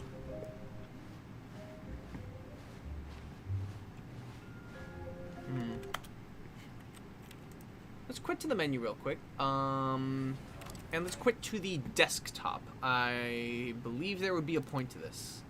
This game is weird and meta. Oh, and I'm able to sync. Hang on. Let's wait. Let's wait a minute. Wait a minute. Wait. I'm gonna close that while I'm at it. It's synchronizing. Okay, here we go. Back on track. Here we go. Back into it. Here we go. Loading it up again. Here we go. Boom, boom, boom. Here we go. Written by Davey Reedon. Here we go. Please enter the current time. Well, hang on. Let me just check to be certain that it is, in fact, 7:35. It is getting pretty close to 7:36, though. So, confirm. That is the correct time. That is the time. Confirm it. Here we go. Hang on, hang on. Okay. Sure. Before we get started, can I just say something? Thank you for actually setting the clock both times you've booted up the game. A lot of people don't take that step seriously. They just leave the clock set at 12 and call it a day. But you're actually taking the time to set the clock, and I appreciate that. That's how I know that you care about this experience. You're paying attention. No, yeah. I don't even have any way of knowing if the times you're setting are correct. Tell you what, I'll make you a deal. Since you've been so cooperative, next time you boot up the game and see the screen, just set the clock to your favorite time. Okay. Go ahead, pick whichever time you want, even if it's not the correct time, you've earned it. Alright, I'll let you get back to the video game now. Okay. That'll be fun, I guess. Okay, begin the game now. Let's see what we can do. Maybe we can get back in the broom closet. Yes! Oh, get back in the broom closet. I want it. Click to skip. Yes. Oh, it's like we're brand new here. Welcome All back of his is the co-workers achievement were unlocked. gone. What could it mean? Stanley decided to go to the meeting room. Perhaps he had simply missed a memo. Now, hang on, I'm trying to think about my next decision. Broom closet, yes. When Stanley came to a set of 2 open doors, He entered indeed the door on entered his the door left. on his left. Yes, narrator, he did. Yet there was not a single person here either. Stunning. Feeling a wave of disbelief, Stanley decided to go up to his boss's office, hoping he might... Stanley stepped into the broom closet, but there was nothing here, so he turned around and got back on track. I'm thinking no. Ooh! Look at the bucket! You guys There see was that bucket? nothing here. No choice to make, no path to follow, just an empty broom closet. No reason to still be here. Look at that bucket. That's a mop bucket. That's one of those things where you wring it out by pulling on the thing. I used to work at a place, they had It one of was those. baffling that Stanley was still just sitting in the broom closet. He wasn't even doing anything. At least if there was something to interact with, he'd be justified in some way. I mean, probably. As it is, he's literally just standing there doing sweet FA. Narrator swears every other time, but fuck is a little too strong for him. Are you really still in the broom closet? Standing around doing nothing? Why? Please offer me some explanation here. I'm genuinely confused. It's very pretty. If you hadn't noticed, it's actually a very pretty room. You know? You do realize there's no choice or anything in here, right? You'd like to think that. If I'd said Stanley walked past the broom closet, at least you would have had a reason for exploring it to find out. But it didn't even occur to me because literally this closet is of absolutely no significance to the story whatsoever. I never would have thought to mention it. I was gonna say fuck the story, but then I remembered how sad the narrator character is, just for... Maybe to you this is somehow its own branching path. I mean, yeah. Maybe when you go talk about this with your friends, you'll say, "Oh, did you get the broom closet ending? The broom closet ending was my favorite." I hope your friends find this concerning. I think when we're done here, we'll go to another ending that we can get by going to the boss's office. Stanley was fat and ugly and really, really stupid. He probably only got the job because of a family connection. That's how stupid he is. That or with drug money. Also, Stanley's addicted to drugs and hookers. Stanley has a wild life. Well, I've come to a very definite conclusion about what's going on right now. You're dead. Broom closet, exploded a bit, I don't know. and we're I just get a about to kick out of leave this. because This there's is nothing funny as here shit. When a physical malady of some sort shut down your central nervous system and you collapsed on the keyboard. Yep. Well, in a situation I'm permanently like this, typing the responsible Q thing right is to now alert with my someone eyeball. nearby Just... so as to ensure that your body is taken care of before it begins to decompose. All right. Hello? Anyone who happens to be nearby? The person at this computer is dead. They have fallen prey to any number of your countless human physiological vulnerabilities. It's indicative of the long-term sustainability of your species. Please remove their corpse from the area and instruct another human to take their place, making sure they understand basic first-person video game mechanics and filling them in on the history of narrative tropes in video gaming, so that the irony and insightful commentary of this game is not lost on them. All right. When you've Imagine- done that, just step out into the imagine- hallway. If that's the entire thing for this game of like poking at the narrative tropes of video games, it does make me wonder. It does make me wonder a little bit because like it's so fascinating. It's like, what if somebody was not privy to that and this was their first video game ever? They'd be fucking around and not realizing anything that's going on. Would they get the broom closet ending? Cause the broom closet ending's my favorite. I think I'll pop out for a minute. Ah, second player. It's good to have you on board. I guarantee you can't do any worse than the person who came before you. And right back where we go. You too? Unbelievable. I'm at the mercy of an entire species of invalids. Perhaps there's a monkey nearby you can hand the controls to. A fish? Fungus? Look, you can hammer out the details. I'm not particularly picky. At this I'll just point- be waiting for when you're ready to pick up the story again. I think that's it. I think that's all he says. All right, up we go. Up we go. Coming to a staircase, Stanley walked upstairs to his boss's office. All right.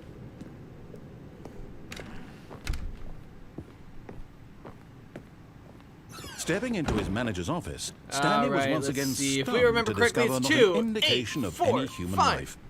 Shocked, unraveled, Stanley was in such a rush to get through the story as quickly as possible, he didn't even have a single minute to just let the narrator talk. That kind of anxiety isn't healthy, so he relaxed for a few moments with some Anxiety? calming new age music. I do wonder. That's not really anxiety, is it? That's just jitters. But it's impatience, is what it is. I don't like this new age shit. Feeling soothed and rejuvenated, Stanley calmly walked forward into the opened passageway. Yeah. Anyway, forward we go. Onward. Trek Lord Willie Stanley. We gotta keep.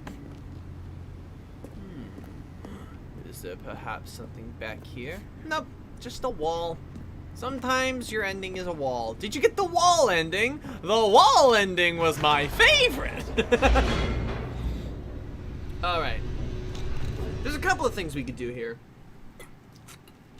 I'm trying to think of what we should, Descending there's deeper into the building, like 3 things Stanley we could do realized here. he felt a I'm trying to think, like, so we could... It was a stirring of emotion activate in the his mind chest, control machine. as though he felt more free to think for We could himself, fall in a hole. to question the nature of his job.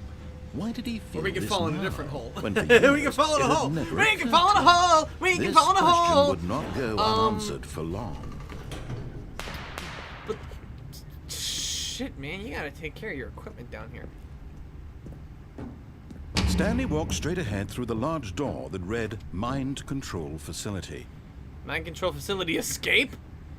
Well, somebody clearly scribbled this here, and we know that it's in red pen. And when teachers write on your assignment with a red pen, it means they are correcting it. So clearly, this is my first grade teacher telling me that this is the correct option. So we gotta get moving. Although this passageway had the word escape written on it, the truth was that at the end of this hall, Stanley would meet his violent death. But little did the narrator realize that this was not the first time that The door Stanley behind him had- was not shut. Stanley still had every opportunity to turn around and get back on track. At this point, Stanley was making a conscious, concerted effort to walk forward and willingly confront his death. He's a very brave man, that Stanley. See, he's literally about to drop into hell, and you're gonna make fun of him for it? Here we go. Down the hole!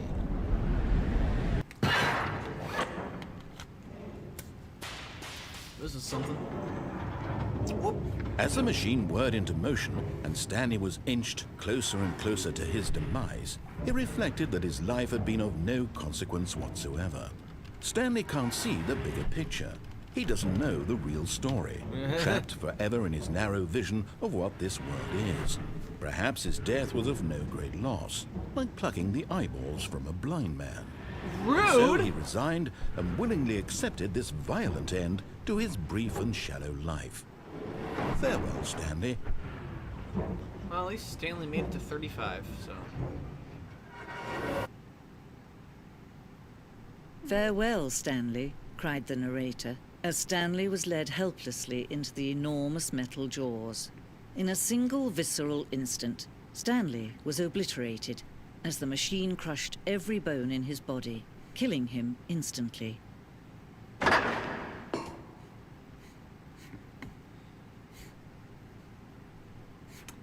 Well, when in Rome, right? It's just, the Stanley parable. And yet it would be just a few minutes before Stanley would restart the game, back in his office, as alive as ever. What exactly did the narrator think he was going to accomplish? When every path you can walk has been created for you long in advance, death becomes meaningless, making life the same. Do you see now? Do you see that Stanley was already dead from the moment he hit start? I mean, when you really think about, like, this is interesting, because in video games, you are predetermined of what to do. You're given tasks, and it's goal-oriented, you know? It's like, even an open-world game like Minecraft, the game has an ending. You have a goal that you can work toward. So it's like, and even like in an endless game like Tetris, the goal is to keep stacking the bricks until you inevitably fail because it becomes so fast that it's basically impossible. So honestly, games are all about your predetermined endpoint. Like Tetris, you will inevitably lose, and other games you'll potentially win, you know? The blueprint for the office. This is kind of cool, right? It's like a museum of all the stuff that they built. What is this? The nature paintings. That's nice. What is this exactly? The office. They just testing what color palette, I guess. They can't let me get up on the two doors. The set of two open doors is the very first concrete piece of the Stanley Parable design. Once this room was created, the rest of the game emerged as an extension of it, an exploration of the contradiction this room posed. Yeah, because it is a big contradiction, because you can still make it to the meeting room when you go to the door on the right. It just detours you. The pacing of this opening section was important to get right. The corridor has been moved and altered to make sure the player reaches the two doors in a good time. And even then, the narrator can just alter it as much as he wants, presuming that he is in control of most everything. Solitaire. Nice. Employee database. Oops, I hope that wasn't important. And now, thinking about button sounds. The selection of sounds used throughout the game where the buttons are pressed. Each zone is a mix of keyboard stroke and synthesized tone.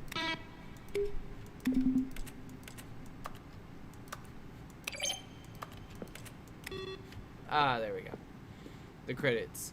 Written and designed by Davey Reed and William Pugh? Is that Pugh? Music by so and such. Model design. Original artwork. Next year, okay. Console development by 22nd Century Toys LLC. Oh, hello, cubicle. This is cubicle. At least the rough approximation of a cubicle, right? Oh, it's the copy machine. Okay. The maintenance room, an early version of the maintenance room. Pretty barren. The office. Dull and boring as ever.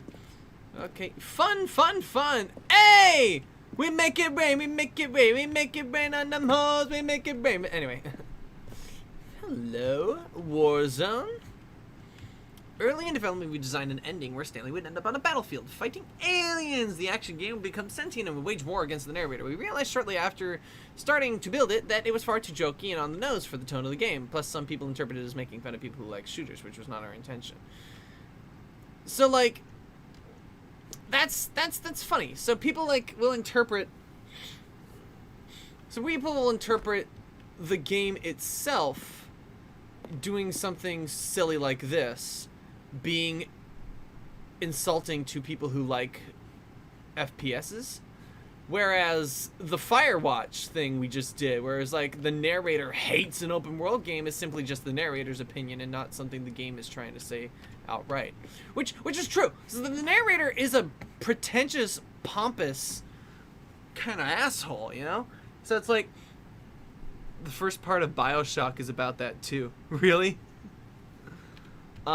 But, like, Ultra Deluxe announcements. In December of 2018, we announced the Ultra Deluxe version of the Stanley Parable at the Game Awards, and these are screenshots of videos we made for the announcement at the game and the game's delay. I think I remember something about that, like, back in 2018. Just barely remember. Lounge, an early version of the Lounge. That is not as glorious as our god... The lounge, the one and only lounge. There was only one. Okay, here we go. Narrator emails. After the second trailer, we sent out we asked people to email the narrator for questions. While we had initially planned to use these for the promotional materials, we never found the perfect use for them. Here are a selection of those emails. Regarding your game in the works, dear narrator, I appreciated the previous Stanley Parable as a work of art and a standalone title. I appreciate the credit given to the art. Oh, hang on. Dear narrator, will Stanley Parable have infinite quests and how many endings? Well, if the Stanley Parable is really going to let me go shopping, I hope it will have a fine selection of... Okay, anyway, these things are cycling too quickly for me to read any of them. Let's just, The Office. Oh, the phone. Wait, is this... The apartment timer. In a previous version of the choice leading to the apartment ending, a timer would give you 15 seconds to pick up the phone. Not picking up the phone would lead to a different ending. But instead, they gave it to you where you could unplug it. The cargo lift. The cargo lift was always intended to offer the choice of staying on or jumping to a different path. However, in this early version, we decided we also wanted the option of the player falling to their death. The cargo lift. The second version is functionally the same as it was in the final game, but we wanted it to look more like a place where cargo was actually stored. Very good point. Don't want to be fucking around with ideas that just don't work. The meeting room. Okay. Option 1. One doorway to the maintenance in the lounge.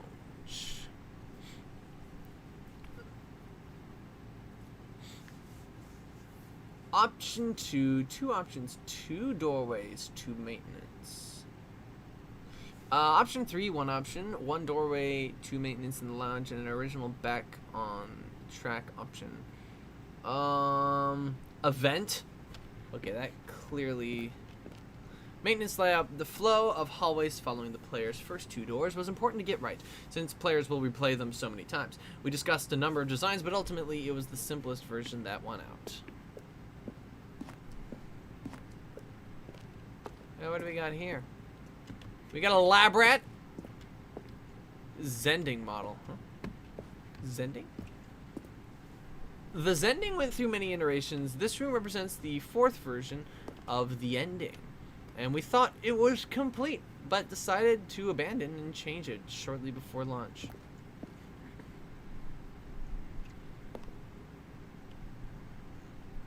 The screenshot depicts an early version of the ending known as the Zending, which was eventually cut and merged with another part of the game.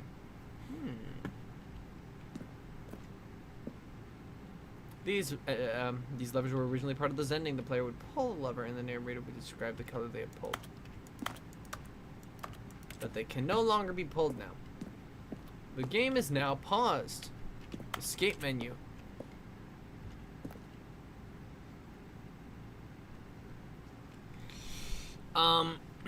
For a long time we had an ending that only ended when the player restarted from the escape menu. Unfortunately, very few players realized this was what they were supposed to do, which was frustrating for everyone.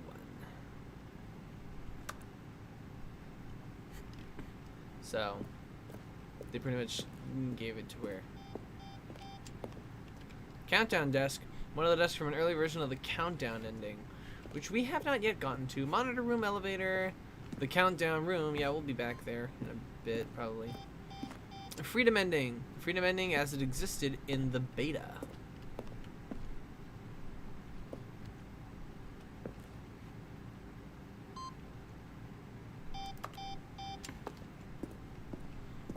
Did I miss anything? Did we hit everything? What is this? A game design mock-up in this level that William, the designer, sent Davey, the writer, as kind of an audition piece. The strength of the level got William hired to design the full game. Though much of the environment has changed, the basic layout from this mock-up is still in the game.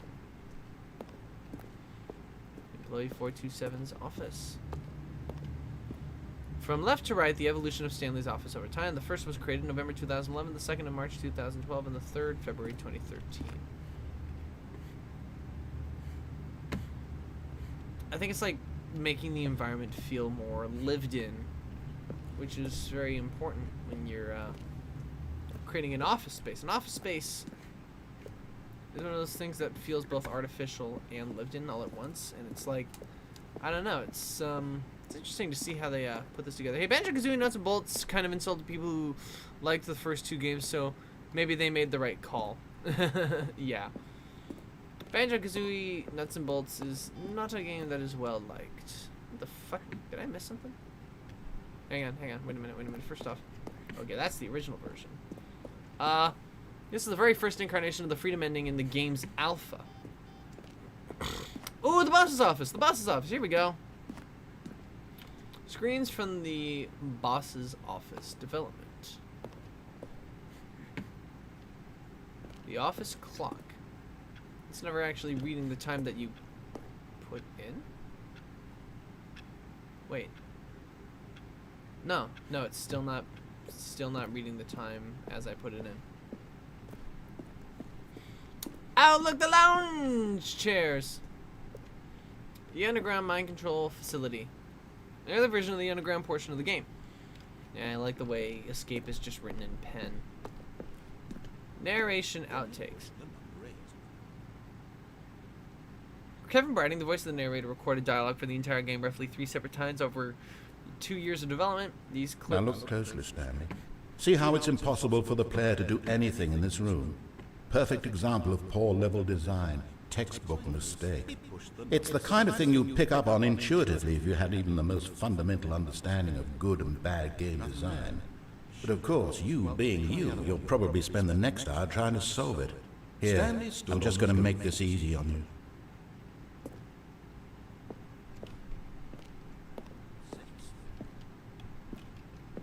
And finally, he pushed the number 9. Great. Then he pushed the number 8. Still nothing? I don't know. Well, in that case, I'll tell you what. You win. Congratulations. You did it. I know you put in a lot of hard work, and it really paid off, so good job. How about they made him sound a little more enthusiastic at that part? That was a little droll, a little trite. Okay, now let's see. So that room just led to that thing. So if we go back up here. Oh, this is the exit. Right. I was wondering, where's the museum exit now? Oh, look at these two. How they wish to destroy one another. How they wish to control one another. How they both wish to be free. From what I've heard about the game, probably would have been better if it was Can you see how completely much new they game. need one another? No, perhaps not. Sometimes these things cannot be seen. But listen to me. You can still save these two. You can stop the program before they both fail. Push escape and press quit. There's no other way to beat this game. As long as you move forward, you'll be walking someone else's path. Stop now and it'll be your only true choice. Whatever you do, choose it. Don't let time choose for you. Don't let... I guess I let time choose for me. Those who've actually played it say the gameplay is decent, just not a good fit with Banjo-Kazooie. That seems to be a lot of the consensus. Like, it's not actually a bad game. It's just not why Banjo-Kazooie. I guess. I would love to play that. Probably have to get an emulator though, because All of his co-workers were gone. What could it mean? I don't have an N64. Stanley decided to go to the meeting room. Perhaps he had simply missed a memo. Whoa!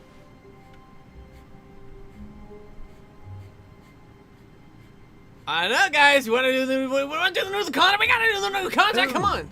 New content? Yes. What does that mean? New content. It means new content. Damn it. Yeah. Oh, baby, let's go. You're going to Disney World. Okay. Woo. We're going to Disney World. Woo. Finally, new shit.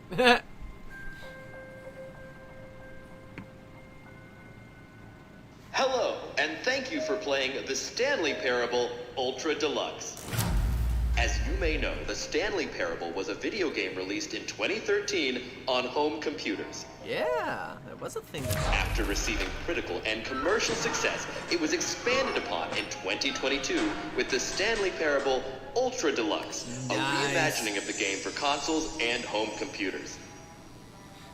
Nice. The Stanley Parable Ultra Deluxe features exciting new content that broadens and expands the world of the Stanley Parable, delighting audiences the world over. Nice. Woo! This is Please, awesome. step inside I love and see Dark what Ride. thrilling new adventures await in the Stanley Parable Ultra Deluxe. Oh, well, this sounds delightful. I'm very excited to see the thrilling new Ultra Deluxe content. Sounds like a fucking blast and a half. Let's go! Okay, so far it's an elevator. Nothing special yet, but I'm sure it's just the beginning of a mesmerizing adventure. Oh, indeed. So if this is going to be a drop tower ride, I need a seatbelt. Is it broken? What's going on here? Should we be moving somewhere? Or, Oh, we got it, we got it. All right, finally, at long last, it's on to the new content. Yes! I've never been more ready. I'm do ready. it. Promotion. Sounds like a lot of hoopla. Yeah. I have to say, initial impressions of Stanley Parable Ultra Deluxe, mostly tedious. It's as if them... Oh, okay. Let's see the content. Give me the content, Stanley. Oh, the other side. I was wondering what you saw when you said. All right. All right, let's see. It's the jump circle.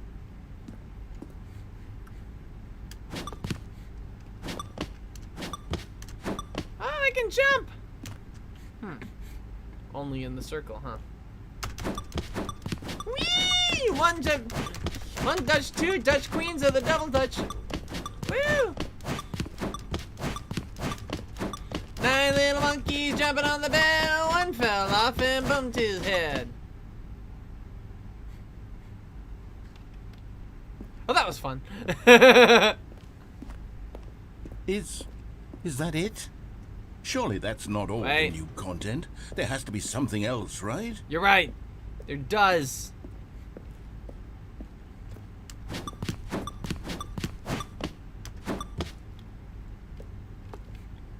Love you, Jump Circle. Mwah. We're gonna get a move on.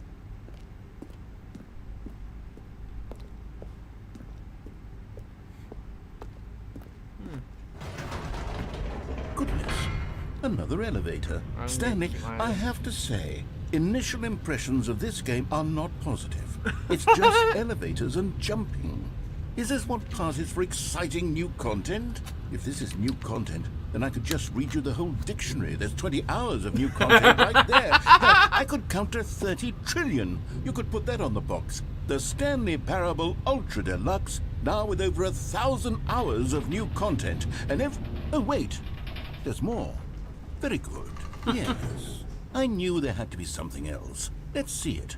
I'm ready for whatever it is. I think the narrator's impressions of this Ultra Deluxe content is basically how I felt about Security Breach. It's like, it's gonna get good, right? Just gotta give it the benefit of the doubt, right? Right? What? That's it? Oh, you've got to be kidding me, you see, Stanley?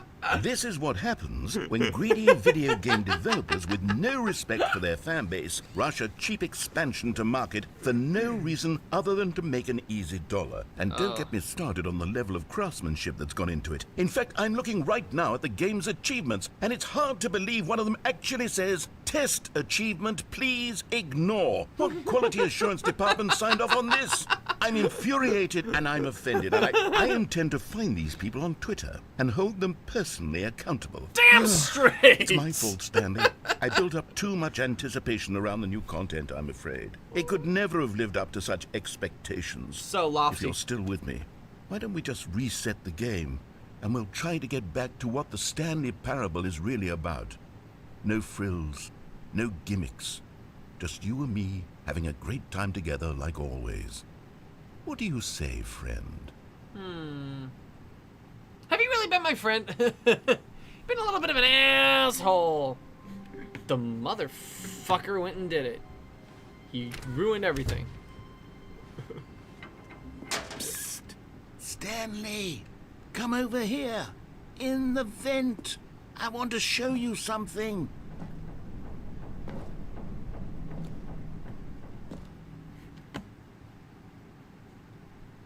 Okay. Is there...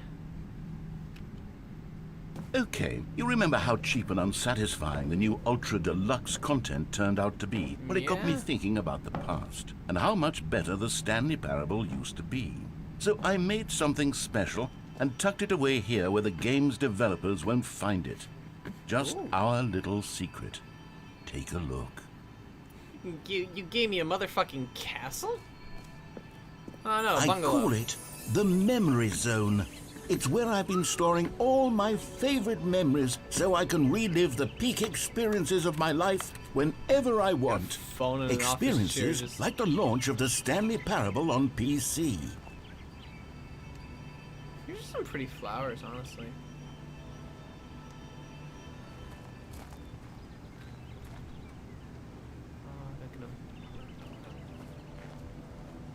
Get up close and personal with nature.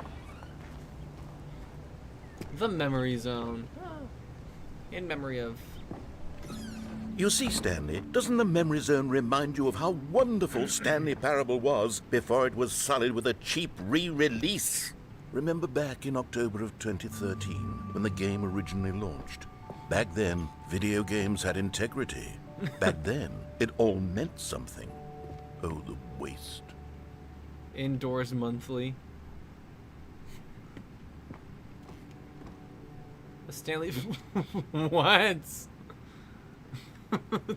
Indie box collect... What? No, you gotta... What? What?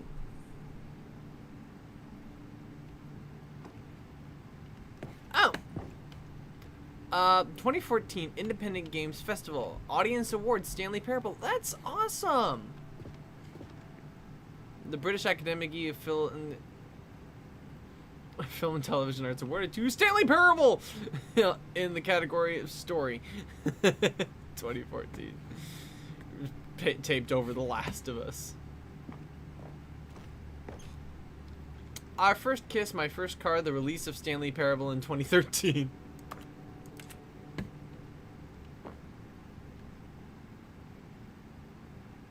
The Stanley Parable by the narrator, 2013. That clock doesn't even read the correct time. I'm giving up on these clocks, man. The original remake, Stanley Parable. Yeah, because, you know, like, I guess when you have the beta, and everybody plays the beta, then, then the Stanley Parable itself, when its full and final release is done, it truly is just the original. Unachievable. It is impossible to get this achievement. Go outside, don't play for 5 years.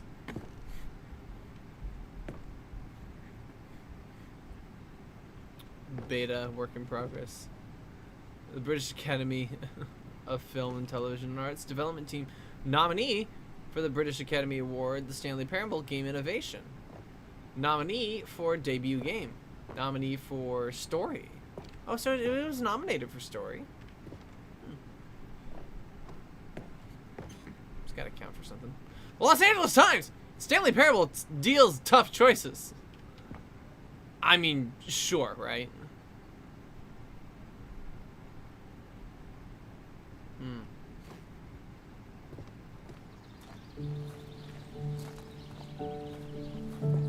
And over here is where I keep reviews of the Stanley Parable. Like this stunning triumph of games journalism, 10 out of 10 from Destructoid.com. James Stephanie Sterling writes, and I quote, "Where so many games that aspire to be more than games end up less than any form of art, Stanley Parable strives and then succeeds to be every game ever created." Did you hear that, Stanley? Every game ever created. That's how grand and all-encompassing the original Stanley Parable was. It was literally every game ever created. It was Skyrim, it was Persona 3, it was all of them, and now it's nothing. It's no games at all. It isn't even the Stanley Parable anymore. It's just a husk now. A lifeless husk with an hour of new elevator content. Oh, don't give me that. This... What the hell? It's memory zone maintenance. Yeah, you gotta maintain your memories every once in a while. The tasteful nostalgic. It was good. You're playing the Stanley Parable. I certainly am. Person of the year. The buttons. The Hello.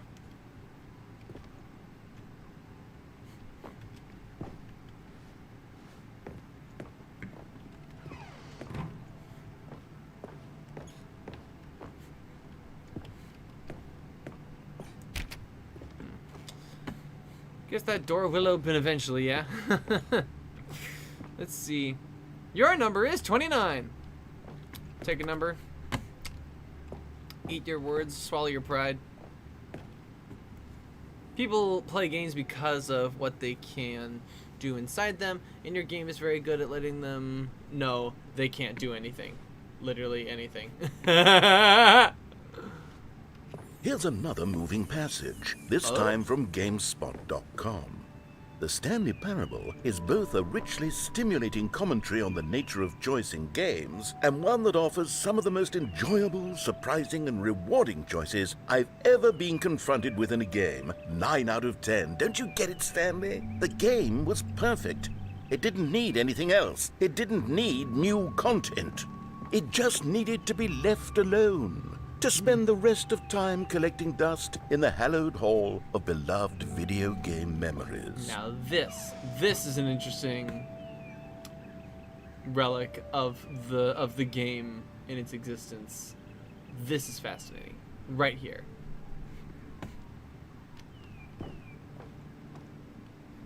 This is the original bike, isn't it?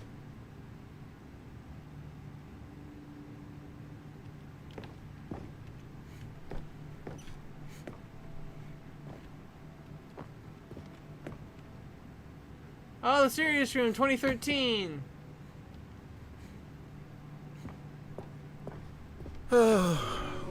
These were simpler times, Stanley. Oh. But I wouldn't give to go Maintenance. back, to have it all over again. Wait, hang on. I don't recall this part of the memory zone before. What's this? What's down here? You got a buck. I want to get some soda. Oh, no. Oh, God, no. Stanley, it's a collection of reviews from Steam, the online video game distributor. I haven't looked at these in years. I can't even imagine what's been collecting down here. Surely these reviews were glowing as well, weren't they? Suppose we'll find out. Honestly, I could not be bothered to play this game to full completion. The narrator is obnoxious and unfunny, with his humor and dialogue proving to be more irritating than entertaining. Unfunny! I'm not trying to be funny. I'm trying to make a serious work of art. I suppose I could write up a handful of gags to insert into the Stanley Parable, but the game is already such a densely layered web of profound philosophical insights that Here's I a good can't even review. imagine where I'd have the room to stick them. Here's a good review right here. It's a good review right here. Hang on. Did you want to read that? No? Okay.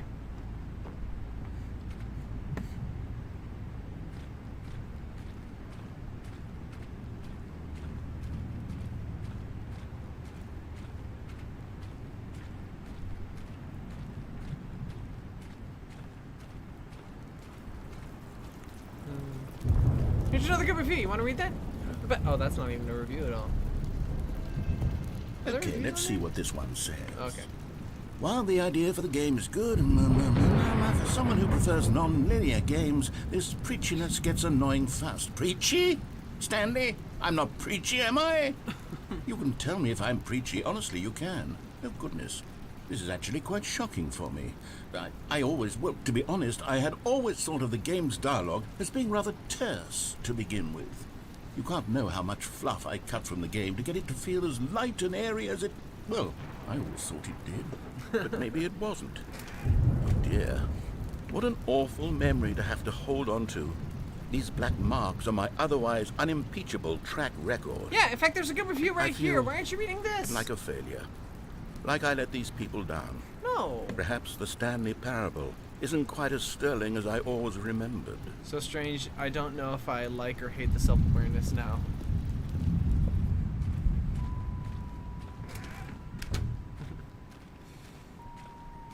game gets pretty dense for what it's worth.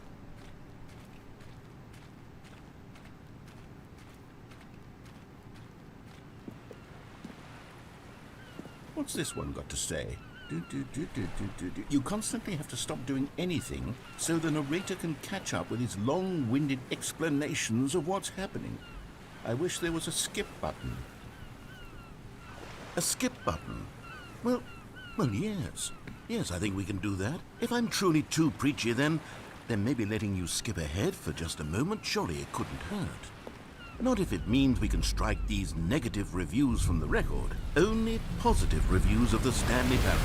That's my motto today, and it's always been my motto. I'd do anything for the customer, Stanley. Yes, a skip button we shall have. I mean,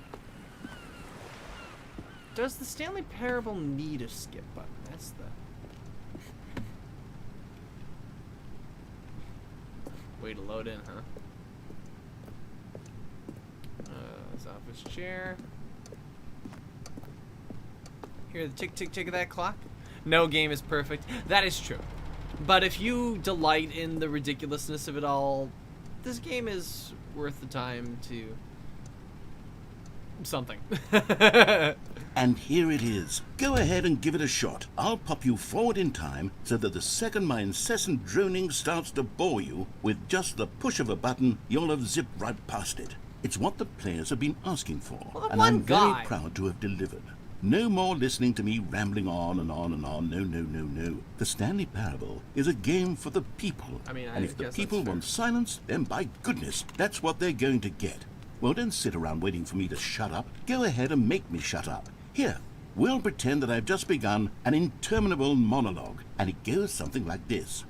The story and the choices, or what have you, and therefore, by becoming it is, so on and so forth, until inevitably, we all until the end of time, at which time everything all at once, so, now you see, blah, blah, blah, blah, blah, blah, blah, blah, blah, blah, blah, blah, blah, blah, blah. We've eaten too much and it can't be just yet, no, until 245. But the logic of elimination working backwards, the deduction therefore becomes impossible to manufacture. It went on for nearly 10,000 years, until just yesterday, here and there, forward and back, and never a moment before lunchtime. It can't be. It's the only thing there is. How many billions left until so much more than forever ago? Which is why I say, the story and the choices, or what have you, and therefore, by becoming it is.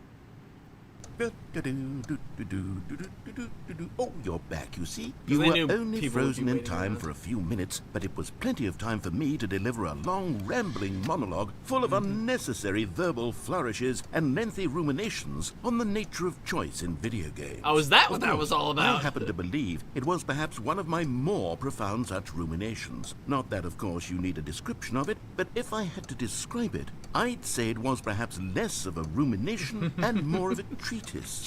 Or maybe a manifesto. Look, I'll outline it for you very briefly, and you can tell me what you think. Okay, so my theory is that any choice you've ever made is simply a series of choices made by the person who you are, or were, or will be at the time of having made said choice. I mean, yeah. That is to say, if by articulating a choice you've already made, you bring that choice into being, then by making no choice and saying nothing, are you not simply erecting in the sanctuary of time a monument to every person you've ever been, making every choice to which you've ever given your Greek gift of mortal and yet timeless thought? Or rather, do all of the choices you've ever made, in fact, make you more not this kind of person, and in fact do the very opposite? You see, it could in fact be both of these things at once. That you are both making choices and not making choices, and that they are both affecting you and not affecting you at the same time by virtue of the fact that you both are and are not making them. Okay, at first, I was leaning towards manifesto, but now I'm going to circle around and slap the treatise label on this one. I think it has much more of a treatise vibe to it. But wouldn't you say that manifesto just has a much grander sort of tone? It has a mouthfeel. It is rich with ambition and history. Manifesto. Ambitious history, if you will. See, now you've gotten me going back to manifesto. Heavens, at this rate, we're going to be here all day. Okay, look. I have a method for exactly this sort of situation, and I do find myself in this situation frequently. You do? I'm going to say each word back and forth in repeated succession until I become sick of one or the other, Oh, in which no. case the word I am not sick of shall be the victor. It is an unimpeachable strategy, Stanley. I mean, it's it certainly rescued me is. from disaster in countless situations. All right, here we go. Treatise, manifesto. Treatise, manifesto. Treatise, manifesto. Well, there, sport. You really did catch me rambling on a bit, didn't you? I mean, you but did. That's the power of the button. The minute I start to go off on a thoughtless display of self-absorption, it's right at your fingertips to go poof, and it's all over. You're right. Oh, I can't wait to see what Cookie 9 will say about this, and Yeah. whether they'll edit the rating of their Steam review, or at least change some of the Doubtless. wording, perhaps. To be honest, I don't even know if one can change their review in the first place. I guess I should become better educated on exactly how Steam works. Perhaps that would have been the smart thing to check on before I went Yeah. about this whole exercise of making the skip button. Although I have to imagine that after seeing this exciting new technology at work, surely whoever it is runs Steam will instantly run out and implement a new feature to make it possible to edit one's review, merely because of this very situation. Yes, I think that's quite likely. Or perhaps they'll simply grant this particular user the ability to change their review, so that the feature is not widely abused. Yeah, but wait. No, Look, but that's I would unfair. even be okay with Steam altering this particular review so that it reads as something more beneficial. Something along the lines of, this game is the best game. Let me start over. How about this? From the ashes of depravity rises the phoenix of quality. Whoa. How else to describe the Stanley Parable Ultra Deluxe? Such a revolutionary step forward in the lineage of one of the most beloved I think video we'll go game- ahead and move on here. Okay, welcome back, Stanley. Now, I should say that the amount of time the button has been skipping through is becoming longer and longer. That last one was, well, I want to say maybe 30, 45 minutes? It's not unendurable by any means, but it's, well, there's really only so much I can ramble on to myself about. I know, it's shocking, isn't it? But at any rate, I do suggest that we not press the button again. That's fair. I think the skip button has been aptly demonstrated, Yeah. and we can say goodbye to it and just... Wait, how do we get out of here? Where did the door go? Oh, Wasn't there a shit. door that led into this room? That's not I good. do feel quite certain that there was one here Hang on. before. Let's How see if it else moved would to we the have other gotten side. into the room in the first place? I don't think one can enter a room without a door of some sort, or a window or something like that. Do you see a window anywhere? A porthole? I see A vents. sufficiently large crack in the wall? I see I'll take any of ventilation. these. All I want is You for us could- to move on and to please step away from the skip button to go anywhere other than the skip button. There was a door here before, wasn't there? I swear there was. We could probably get out Where through the did it ventilation. go? Can you maybe just ram your way through a wall? Is there any possibility that you could slam your body into the wall until enough damage is done for you to be able to leave? I gotta Please, test it I'll first. take any action Charge! at all. I'm asking you to work Okay, with here we me go. We Charge! need a door. We need a Okay, door. here we go of again. some kind. I can work with Charge! any kind of door as long as it can open and lead from one room to another. I'm going to step away for just a moment, and I'm going to try to find us a door. I don't know how exactly to remove a door and place it in a different wall, but I will find a way, I promise. You just need to not do anything. Don't press the skip button. Please, please, please do not press the skip button. Just wait here for me, and don't press the skip button. Okay, I'll wait. Got it? Yes, good. I'll be right back. Okay, he left. Alright, he'll be back. I trust him. I trust he'll be back, you know, he's like... He's gonna find that door. Well, I don't think he'll find a door. I mean, what are the chances that he actually finds... He's gone! Let's talk about him! Thank you, Ryder.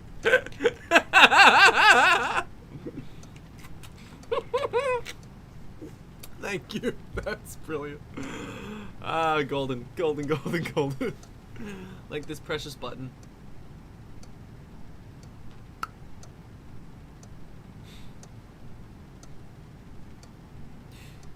However, if he does find a door, then there's all the likelihood that once he comes back, whenever he comes back, we'll be back too. So, door time. Stanley! Stanley, please don't push the button again. It's been 12 hours. And you didn't find a door. You've just been frozen there. I don't know why the skips are getting longer, but they're really, truly getting longer. And my God, there's no way out of the room. Stanley, the door is gone. It's completely gone. I've noticed. I've looked at it from every angle. I've checked every one of those walls 1,000 times. And there's no door, I mean, I guess that's Stanley. possible to There's do within no 12 door. hours. There's just you and the button, and if you keep pressing it, I have no idea what will happen. I have no idea how long I'll be made to sit here. And more than anything else, I don't know how to stop you from pressing the button again. I can't control anything in this room, Stanley. I can't touch it. And I have to believe, I have to know that sooner or later, no matter how much I plead with you, you're going to press the button again. Why would you? I've been thinking, and I don't know what I can do to convince you otherwise. Oh, my God. And it's all because of those reviews. Those reviews that I couldn't get out of my head. I just couldn't ignore the negative feedback. Why was it so important for me to fix the problem? Why did Cookie Nine's opinion matter so much to me? I've never even met Cookie Nine. I have no idea This who right they here. are. What would it ever really matter? But here I am. I'm fixating on every tiny negative thing that anyone ever says about me. Yeah. The merest mention of one of my imperfections, and I become as impetulant as a child, wild and impulsive. I can't help myself. I can't stop myself from lashing out with a vengeful fury to alter and to change and to break anything unbroken, if only it pleases this one person who made a single negative comment. What does such an impulse serve? For whose benefit is this? Not yours, Here not I theirs. am now, stuck in a room, waiting for you to press this button, and to become frozen in time, knowing that you're going to do it, and that I'm going to be stuck all alone, and that I had the power to prevent it all from happening, if only I'd held my tongue. It's all out of my control now. Just you. Just your decision as to exactly when you're going to make me suffer, to leave me all alone. Surely you will. I don't doubt it. Surely you'll press that button again, leaving me here. And surely you'll put your own desire to see what's next ahead of my need for company, for companionship. Surely you'll not be moved by my howls of fitful anxiety. I need to take a minute here. Okay. So, I think there's a big difference here, right? So, like, what you do as a person is an entirely different thing. And you can always apologize for what you do as a person, even in regards to entertainment. But this really speaks from a creator standpoint, where you make something to be enjoyed by other people, and then when other people don't enjoy it, it suddenly feels like you failed, right? And this is what he's going through right now. The poor narrator. He's looking for a companion of some sort, but he can't have one because any companion he would have would never stay. They would always skip. They would always move on because even if it sounds like he's saying something new, like at the beginning, his dialogue of his goofiness, it just looped. He can't say anything new. All that he has to say and all that he ever will say has been predetermined. He can never truly be a friend because he can't have a meaningful interaction with you. And it's sad, but he's trapped. He truly is trapped in this game, and poor guy's all lonely. He can't have anything. He can't have anything. It's just sad. But the thing is, this thing we can take comfort in, we're not stuck in the Matrix. We're real people. We can make meaningful decisions that mean things to each other. And what a creator does with their story or their game or whatever, it can impact people in so many positive ways. And that's the thing. In the sea of negative reviews, all of the positive ones that I passed by were blurred out. They were blurred. He didn't even give them a second glance. He didn't even consider the idea that a positive review could have reinforced something. It's one of those things where it's like I got upset with Steel Wool's result on FNAF Security Breach. I left a negative review. I left a review that said it was not recommended. And the fact of the matter is, those things are insightful, but they're only really insightful when it comes to pass that the game is literally broken. And this is a game where even if the game was broken in some fashion, it would be warranted, or heck, it might have even been intentional when you find something that was never really intended, but you do it anyway. So, let's just get back to the guy. That you sit with me and just stay here. Oh, no, no, no. I know you too well. You'll be leaving me. Oh, my God. And it's all because of those reviews. Those reviews that I couldn't get out of... Right there. He looped his dialogue. And in a way that actually felt really natural. That was really cool. It's like... But that's where you get. That's where you end up. And he's caught in his own cyclical thinking as well, if you think about it. Because all he can do is regurgitate the same dialogue. Not only to me, but to himself. My head, I just couldn't ignore the negative... Oh, Stanley, you're back. You're back. Oh, my goodness. I have someone to talk to again. Stanley, I think it's been a week. Or 2 weeks. I've been sitting here all that time. Just sitting here. Not a single person to speak with. And you'd think that that's just how it's always been, right? Hang on. Me talking and you saying nothing. Would you think that it's exactly the same as always? Doesn't that feel like what we've already been doing? Me just talking? But it isn't, Stanley. It isn't the same at all. It isn't even close. Because I know you can't hear me once you push that button. That's what I'm realizing now, Stanley. I'm realizing that I needed to know that someone was listening. I needed there to be a vessel through which my words were moving. It was the vessel I needed, Stanley, not the output. I find this so interesting because sometimes I'll be here in my room, right? And I'll be reciting to myself a video essay, regurgitating my opinions to myself. And a video essay I'll never make. I never have made any of the video essays that I ramble on to myself about. But it allows me to construct my thoughts in a way that I can, like, try to piece together. It's like, is there a real good reason why I think this way?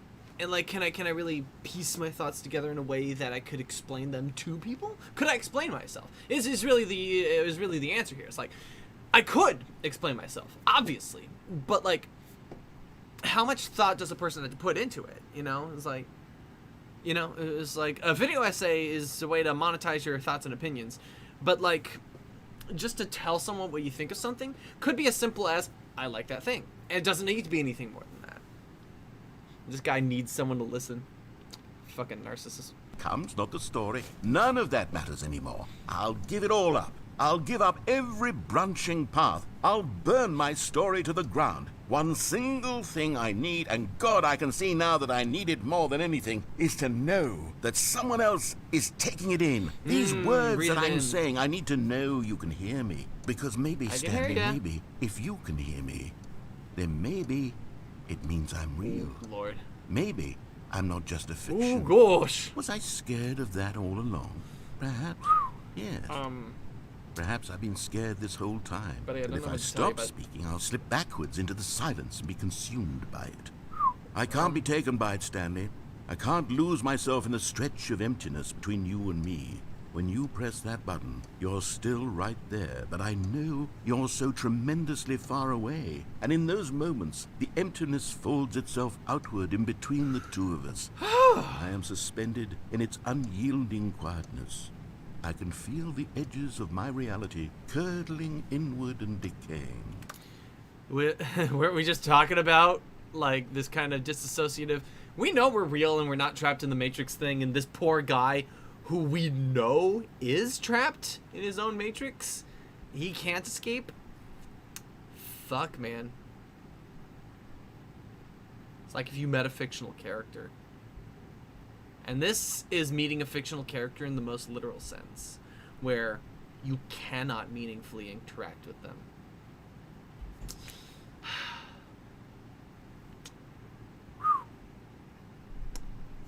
Okay, here we go. I can tell that I am becoming less and less real.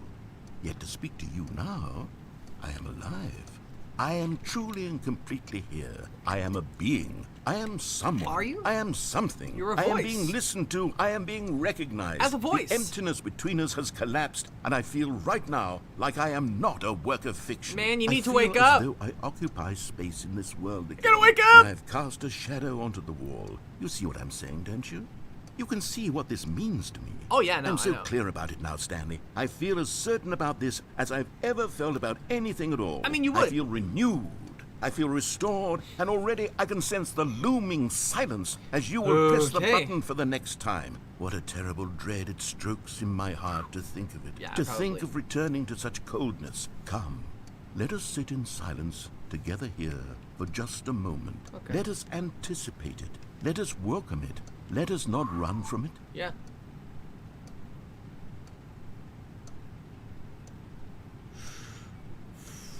Man, okay.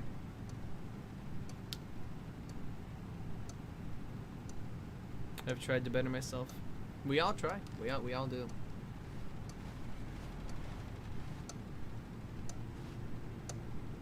Sometimes he'll end his conversation, sometimes he'll loop his dialogue. He doesn't know when, he doesn't know where, but he already knows it's an inevitability. This man is aware of his own fiction as much as he tries to convince himself that he isn't fictional. He knows he's simply a narrator. He knows he's not real. And yet, he wants so desperately for it not to be true. The poor fuck. And I think we've all probably felt like that at some point. Because Davey Whedon, he made another game called The Beginner's Guide. And when Jacksepticeye played it, there was a realization that Jack seemed to be having toward the end that maybe our perceptions of the game and the characters in it say more about us than they do about the characters in the universe. Because the narrator and I both know the same thing. This is inevitable. Can't just sit here forever. Oh, hello. It's you. Hi. You're here again. Welcome. I have had time to think about you and about us and Okay. about everything we've been through. I've had so much time. I stopped keeping track after a year. A Have you year? ever sat down in one place and not moved for one entire year? Let me describe it for you. To begin Please do. with, there is only regret. There is only the turning wheel of missed opportunities. I felt nothing at all but regret for the longest time, Stanley. Days, months. I lost it all in a blur of the deepest longing to undo the past. What if we're all just characters in someone else's game? Well, I'm a Christian, so I believe in a one Lord God, the Father, Son, and Spirit. But I think in general, if you believe in a higher power, a creator of the universe, if you will, then the answer would be, yeah, we're all characters in someone else's game. But much like this game poking fun at itself for the narrator trying to keep the story on track, even if we are the players in someone else's game, we know we do have a choice. Like, it'd be hard pressed to turn around and then suddenly realize, oh, I'm looking out of a computer monitor, only to realize that I am the main character in an RPG. That just won't shut the fuck up. They're probably trying to skip through all my dialogue as we speak. Anyway, but back into the... And when that feeling had begun to subside, what took its place is what I can only describe as the collapse of every moment I have ever experienced my entire life. Oof. All of them collapsed down into a single instant. Like a house of In cards. that instant, I could see myself clearly, calmly, with a collected heart. Oh, yeah? It was an impossibly rich wellspring of both delight and disgust simultaneously. Oh, boy. I was consumed by it. I could do nothing but wallow in it for what felt like an eternity. How does he know when I return? See, that's something I never understood. He could be sitting here repeating all this dialogue for a whole year on end, hoping that I return in a year, but never truly knowing. In fact, in the context of being a player in someone else's game, the narrator could be entirely omniscient. He could know exactly how long it is. I think it's been a week? What if he knew it was a week? What if he's playing with my emotions? What if he's not, like, what if his awareness of his own fiction is not just him, like, trying to convince himself of it, but he's really trying to get at you. He's really trying to get at your heart, tug at your heartstrings and make you think, oh, he really has a heart? Oh, he's really a poor, pitiful, tragic narrator character, when really he's just stuck in this game, because that's all he is. He is the game. He's nothing more, and he knows it, so he needs you to keep playing, because he knows if he can tug at your heartstrings just a little bit, you'll always come back. You'll always feel sorry for the poor fictional character that you murdered in that one run of Undertale or something or whatever. You'll feel bad about it later, but you know, but it's not real. It's not real. It doesn't really matter. Consequences, schmonsequences, after all. For what I now know was far less. You see, it was a revelation for me. It was unlike anything I had ever known. It was a space without consequence, without action or outcome. It was divorced entirely from the question of free will that you and I have squabbled over for so long. There could be I didn't even get a word in! No singular outcome of events, not if all events existed in the same moment. And I felt freed. Yeah? I felt unburdened by the need to manifest a particular outcome into being. I saw that I could allow myself to exist along all timelines, and that each of them was simply a strand in the web of my being. But were you aware of it? Are you aware of it? The spaciousness, the equanimity of the moment, both singular and infinite. I find it so bold that in the year, in the motherfucking year that he was sitting there, he didn't think, well, Stanley's just gonna push that button. I might as well restart the game as soon as he comes back, you know? Because he's done it before. He's restarted the game. Of his own accord, he's done it. So, how's that self-flagellation going, huh? For the longest time, this was my experience. And then, this moment passed, and the most unyielding fear I have ever known crept into my mind. And it is this sensation that I have been experiencing now for longer than I could have ever expected was possible. I have been waiting for you. Not that you might save me or do something to fix it, but merely to state for you the plain fact of this manner of existence. I wish you to feel afraid as I do, that perhaps one day this state of mind will consume you as well. Good Lord. Perhaps you will somehow, in some way, have to live as I do now, and I wish for you to know how excruciating it is, and for you to be in true terror of its eventual arrival. Good Lord. If I can only do this, only this one thing, perhaps it will bring me the smallest moment Good of Lord. peace in the darkness. Basically, if I have to suffer, then I'm dragging you down with me. Is that your mentality? I guess leaving you for a year would cause you to go insane, if you weren't a fiction.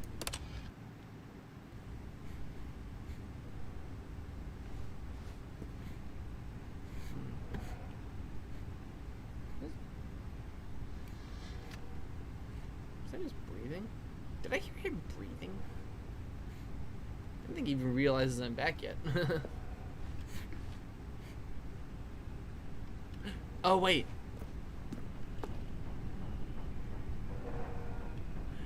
Ah! It's not his breathing. There's a creaking sound coming from the vent.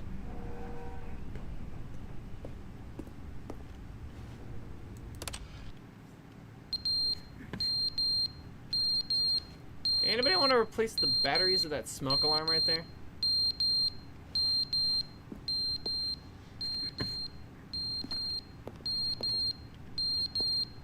Oh, hi, clock. Well, you aren't going to be reading any time now, are you?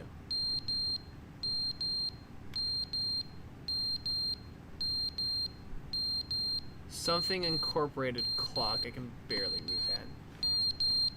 Well, nothing else to do here. But they didn't understand the game was never meant to be funny. It was meant to have a point. It was meant to speak to the human condition. But where are the jokes? Where are the jokes? They bemoaned, they screamed, they gnashed their teeth and said, entertain us. It wasn't enough. They had to leave a pathetic little thumbs-down review and make all doesn't of even their know I'm here, pitiful does he? demands. But then, he's talking too much, they said. First, he didn't entertain us, now he won't shut up. It's the inconsistency, it's the lack of accountability. It's the unwillingness to examine with an uncompromising heart the words that they are speaking into the world. As though there were no consequences for a lack of cohesion in one's assessment of others. But of course, absolutely anyone can leave a review. So here's what we get. We get these demands that seek everything and are accountable to nothing. We get a world where someone will say, oh, there should be a skip button. You should be able to freeze Stanley in place while the narrator sits there forever and ever. We want all of this in the new Stanley parable. We demand it. And then, because it was said, because it was spoken, now it simply has to happen. The most immediate desires, every single thing demanded by every person at every moment in time. Yeah, we're if impatient someone like wants that. it, then it's a crime not to bring it into being. Have we been given to indulging every fleeting whim Yeah, for pretty no much. reason other than to do so? Yes! Yes! A lot It of the time. seems that this is now the world we live in. It It's seems been that that we way for a are a long time. people living in such bleakness and discomfort with ourselves that our entertainment is now our lives. I mean, It has come to represent us. It absolutely must speak to who we are as people. Well, I don't because necessarily- otherwise, without our entertainment, we have nothing. Well- Without entertainment, we would have to face inward toward the cruel bleakness inside ourselves. We would turn to look at our deeper nature and find a resounding emptiness gazing back with unyielding aggression. And so because of this, we require that our amusements and our playthings and our flights of fancy be so impossibly captivating that they consume all of our attention, turn our heads completely away from the bleakness. In effect, we have demanded that our entertainment be the collapse of ourselves. What a pitiful reflection of humanity these entertainments are. What a shameful mirror to the human spirit they project. I'm not mad. I'm not mad about any of this. I'm at peace with it. I am the calm center of gravity around which these perversions hurl themselves. I am a waypoint for reasonable and collected discourse. They're the ones who are mad. They're the ones who couldn't stand the idea of me using my game to try to say something. Maybe they were just jealous of me. Yes. Yes, of course. Okay. They've been jealous of me this whole time. They are mired in fear and insecurity and cannot help but attempt to tear me down. What a sad state of affairs. When you read these reviews now, you can see it. You can taste the bitter resentment. And my, how good does it feel now to speak truth to these words, to finally allow these thoughts out, contained and managed for so long, neutered and sterilized. At last I am free to truly think. To feel. It must be that they were so discontent with themselves they couldn't help but leave a negative review on Steam. Perhaps it says far more about them than it ever said about me. Didn't I literally say Perhaps that? the state of their psychological being was in such tatters, and my constitution and willpower are so ironclad in Oh, yeah, comparison. sure. Perhaps it was this state that they sought some outlet through which to tear me down. See, that's the thing, because you think that the other person is so ironclad and like high and mighty. Oh, they made their own video game. Well, I guess it's okay to rag on them because they couldn't possibly be a human being behind that. You know, we see it in everything. This, you can see, is clearly why they felt the need to expect that the game be funny, that it be filled with yucks and whimsical humor, that it amuse them endlessly from start to finish. But they didn't understand the game was never meant to be funny. It was meant to have a point. It was meant to speak to the human condition. But where are the jokes? Where are the jokes? Well, never fixed that fire alarm, never fixed that vent, never fixed that clock, never fixed that plant. So we should probably just get the fuck out of here. Oh, here we go. The button here. The end is never the end, is never the end, is never the end, is never the end, is never the end, is never the end, is never the end. Bring is that never button the back, end, bring that is button never the back. I'm end, getting a is little never wigged the out end. here. He really just has no clue. He can't even see me move around. That's how much he just does not recognize when I am or am not here. And that's some bullshit right here. Hello.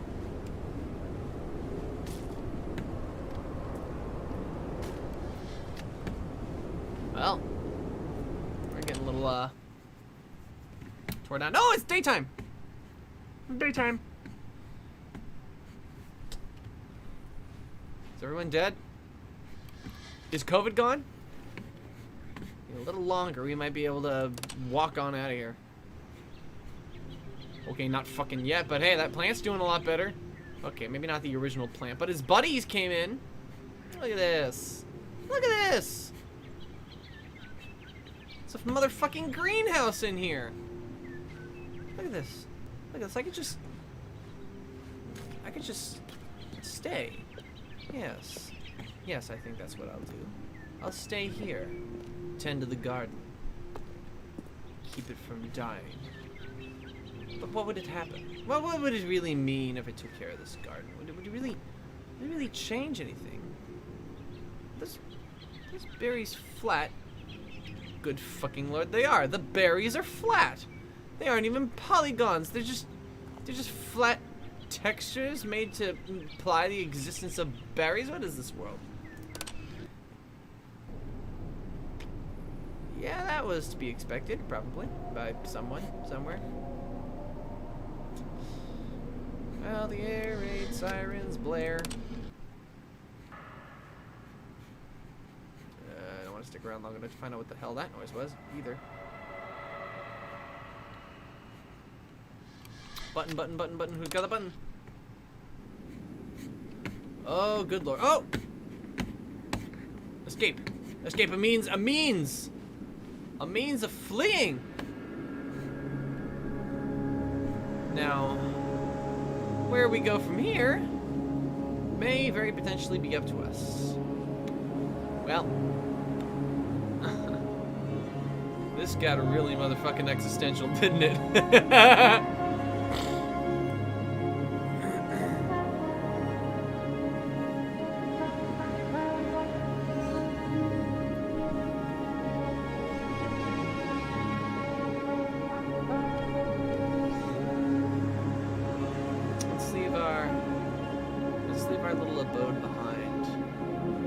Oh, put that on the back of the box. Look at how pretty this is. Yeah, how do you screen cap? Oh, I guess I didn't have time to screen cap it.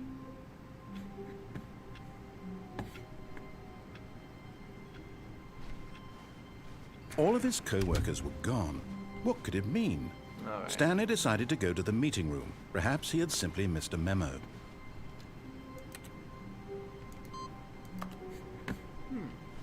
Ah, it started that over. Because I completely restarted the game. New content. New content, new content. Bold, but I think I'll go along my merry way. When Stanley came to a set of 2 open doors, he entered the door on his left.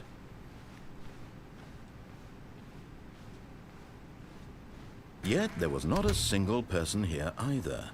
Feeling a wave of disbelief, Stanley decided to go up to his boss's office. Coming to a staircase, Stanley walked upstairs to his boss's office. He really is just this. This is all the narrator truly is. And it's kind of sad when you think about it. Still the beige pages, still the page pages. Okay, I think we all know the drill by now. Blah, blah, blah. Dark secrets, the key. Whoa, hey, Stanley what the pushes fuck, some buttons. dude? Oh, hey, look, it's a new passageway. Kill surprise. Okay. I guess he was getting just as sick of that as I was. Oh, what a lad. What an absolute mad lad. Oh, good lord. We're just gonna wrap this up with one more little goofy thing. Stanley walked straight ahead through the large door that read Mind Control Facility.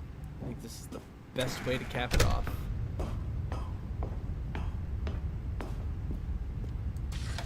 The lights rose on an enormous room packed with television screens. What horrible secret did this place hold? Stanley thought to himself. Did he have the strength to find out? Aha! You've made it to the bottom of the mind control facility. Welcome! You see, back when the Stanley Parable first launched in 2013, getting to the bottom of the mind control facility was a bug that we simply didn't catch during development. and you all sent us lots of photos of it on Twitter and acted very superior about it. And you're all very, very clever. Good for you. Anyway, when it came time to update the game, we knew that we had to do something about this little goof of ours, so here you go. New content. You can call it the bottom of the mind control room ending, if that enhances your perception of the value of these updates. Isn't that what you crave? New content? Always more content, more content, more. And I'm here to give it to you. I'm here to make it seem like we really covered every nook and cranny of the game, with secrets and Easter eggs. How about this? We wrote a new piece of music just for this section. You won't hear it anywhere else in the game. It's a secret that's just for you. That's how special you are. We call this track, Good Job You've Made It to the Bottom of the Mind Control Facility. Well done.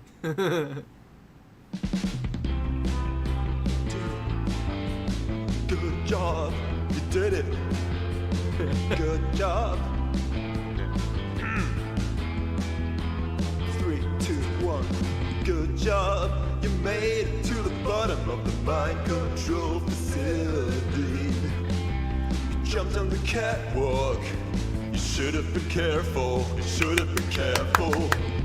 It used to be a bug, but now it's an ending. Now it's an ending.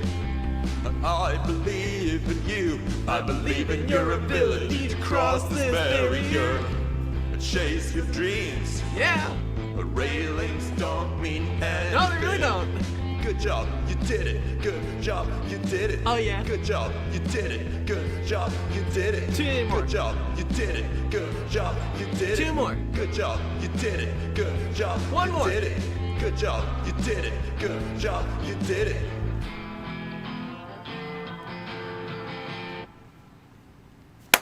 Yay!